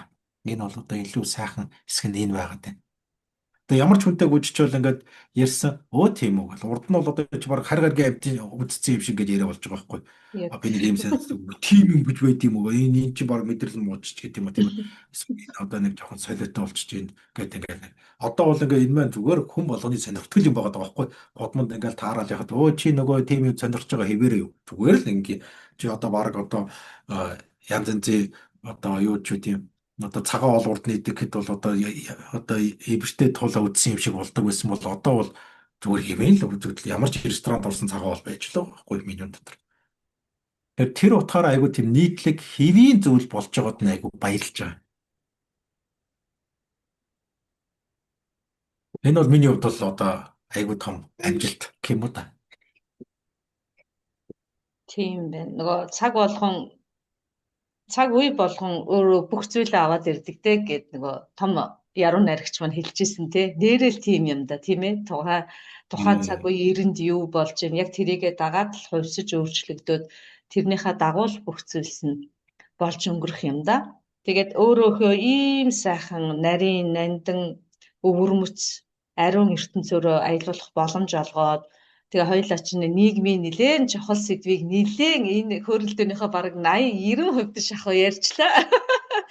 Яг өөрийнх нь дотоод ертөнцөөр аялъя да гэж уулан зөрсөн гівчиг хоёлаа яг уу тэгтээ тэр ялдамт таныхаа тэр дотоод ертөнц тэгэл хараачилж байгаа хараа гэл бүх зүйлүүдийг нь ерөөхдөө тэмдэрлээл гэж би өөрийнхөө хэмжээнд бодож байна. Тэгээд ингээд нийгэмдээ гэрэл гээгээ түгээгээд хамгийн үн цэнтэй зүйл болсон гэр бүлийн үн цэн гэдэг чинь ийм шүү тэгээд өмнө нь ингээд харж байгаагүй олон хөнгөийг биднэрт сүлэлдүүлж харуулсанд олон үзэгчийнхээ өмнөөс нэгэн талархаж байгаагаа танд илэрхийлээ. Тэгээд дараагийн маань асуулт болохоор талархлын хэсэг энэ болц зүрхүүдийг энэ эрхмийг бүтээхэд талархах маш олон хүн байгаа, маш олон үйл явдал байгаа. Тэгэхээр би танд талархлын орон зайг үлдээж байна.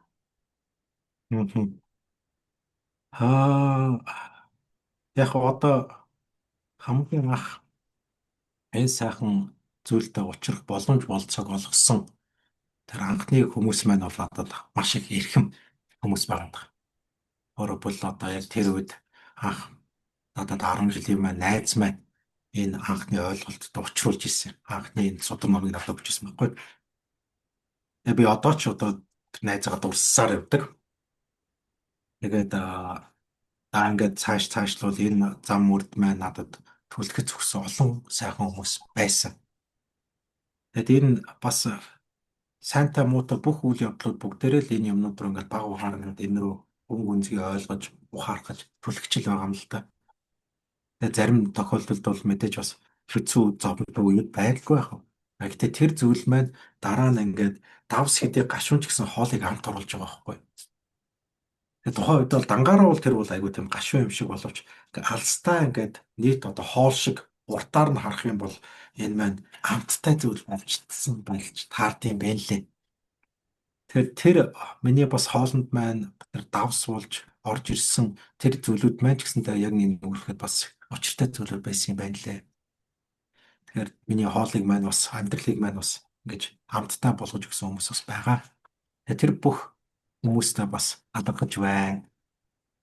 Одоо намайг жишээлбэл тэр нугалсан өвчин маань хүртэл одоо надад аягүй чухал зүйл байгаа байхгүй. Тэр чинь бас нэг тийм хүн бол ямар өвчнөд баярлалаа гэдэг хүн гэж одоо жоо мэдрэл муудаа бахаа гэж боддог. Тэгээ тэр маань хүртэл надад яг нэг үрэхэд бас би дотроо бодсон. За би тэр үед өвдөг үлсэн бол яаж мэдрэл муудсан явж байгаа бол гэж бодохоор одоо ингээд бас амар санагддаг байхгүй. Тэр болгон маань бас яг нэг хэрэгтэй зүйлүүд байсан юм л. Сайн муу бүгдээрээ. Одоо тэдний л ачаар өнөөдөр одоо энэ сайхан зүйлийг бас ойлгох, эднийг бас зөвөр харах гэж хичээх гэсэн үнцийг маань гаргаж өгсөн юм байна. Тэднэрт бүгдээрэнд нь талархаж байна. Харин тийм ээ, учирсан учрал бүхэндээ сайн муу гэж ялгахгүйгээр бүхлээр нь ялгах ухааныг бол амьдрал өгдөг юм билээ, тийм ээ. Амьдрал гэж нэг гайхамшигтай том багш байна да. Алдаа хоёр гэж. Алдаанда бас зөвөр одоо ухамсарлаж их юм уу харж чадах юм бол одоогийн биднийг ер нь бүтээчээд байгаа юм билээ шүү, тийм ээ. Тэгжээж олсон цох идэг. Тэгэхээр гадаа дотоодоор олон яваад хүмүүсийн дотоод ертөнцийг нээгээд ингээд явж хахад эрхий дараад нин төрөнд монголчуудаа энийг л хамтаараа хариуцаад хамтаараа ойлгочвол хэдүүлээ нэг бүтэн шат ч юм уу за нэг зөв явах нэг тийм зохиролтой орхон байна шүү гэж хэлэх зүйл танд зөндөө байгаа. Тэр дундаасаа за нин төрөнд гэж яагаад хэлэх орон зайг танд үлдээч. Яг одоо учиргүй хол одоо том ямыг бас хүсч мөрөөдөж яах нэг том амжилт гэдэг бол жижиг амжилтуудын нийлбэр гэдэг юм билээ. Тэгээд энэ миний зүгээр хамгийн ойрхон харсан хамгийн нэгдүгээр хамгийн суур алхам бол эрүүл бид саруул ухаан шин. Тэгэхээр ядаж бие махбодын хувьд эрүүл байхыг хичээгээрэй. Энэ маань бидний цаашдаа явах олон алхмуудын суурь нь болдгийм байлээ шүү л гэж хэлсэн. Эрүүл Монгол тийм ээ. Иргэн бүр эрүүл байх. Иргэн болгон эрүүл байх. Эрүүл хүн л амжилтанд хүрнэ. Эрүүл хүн сайхан аз жаргалтай байдаг. Тэр чинь эрүүл гэдэг зүйл төр чинь босод бүх юмний үндсэн тогттой юм бэл эрүүл мэнд гэдэг. За тэгээд маш их баярлалаа. Амралтынхаа хөөрхөн үртэйгээ зарцуулах хайраас олон түмэндээ зарцуулсанд тэгээд нөгөө уулан дээрээс бүгдийг хараад эрхэмсэг байж идэг амтан чи ирвэс шүү дээ тий. Тэгээд ирчүүд бас нэг тийм ингээд уулан дээрээс хараад тий. За гэр бүл маань тийм байна да. Өр хөгд маань тэр байна да. Тэгээд бүр ингээд дэлхийг нийтээр нь хардаг яа хараг байхгүй өндөр заяатай тэнгэрлэг хүмүүс бол Монгол ирчүүд та нар маань юм. Тэгээд таны зорж байгаа, харж байгаа, хараачилж байгаа, зороод, зориод, золиослоод, зориглоод алхаж байгаа бүх ажилд нь амжилт хүсье. Өөртөө гэр бүлтэй хүсдэг хамгийн сайхан бүхнээ танд хүсэн өрөөё. Амралтынхаа өдрийг аяц тогтоо өнгөрөөгөөрэй. Маш их баярлалаа. Баярлалаа танд. За баярлалаа. За баярлалаа.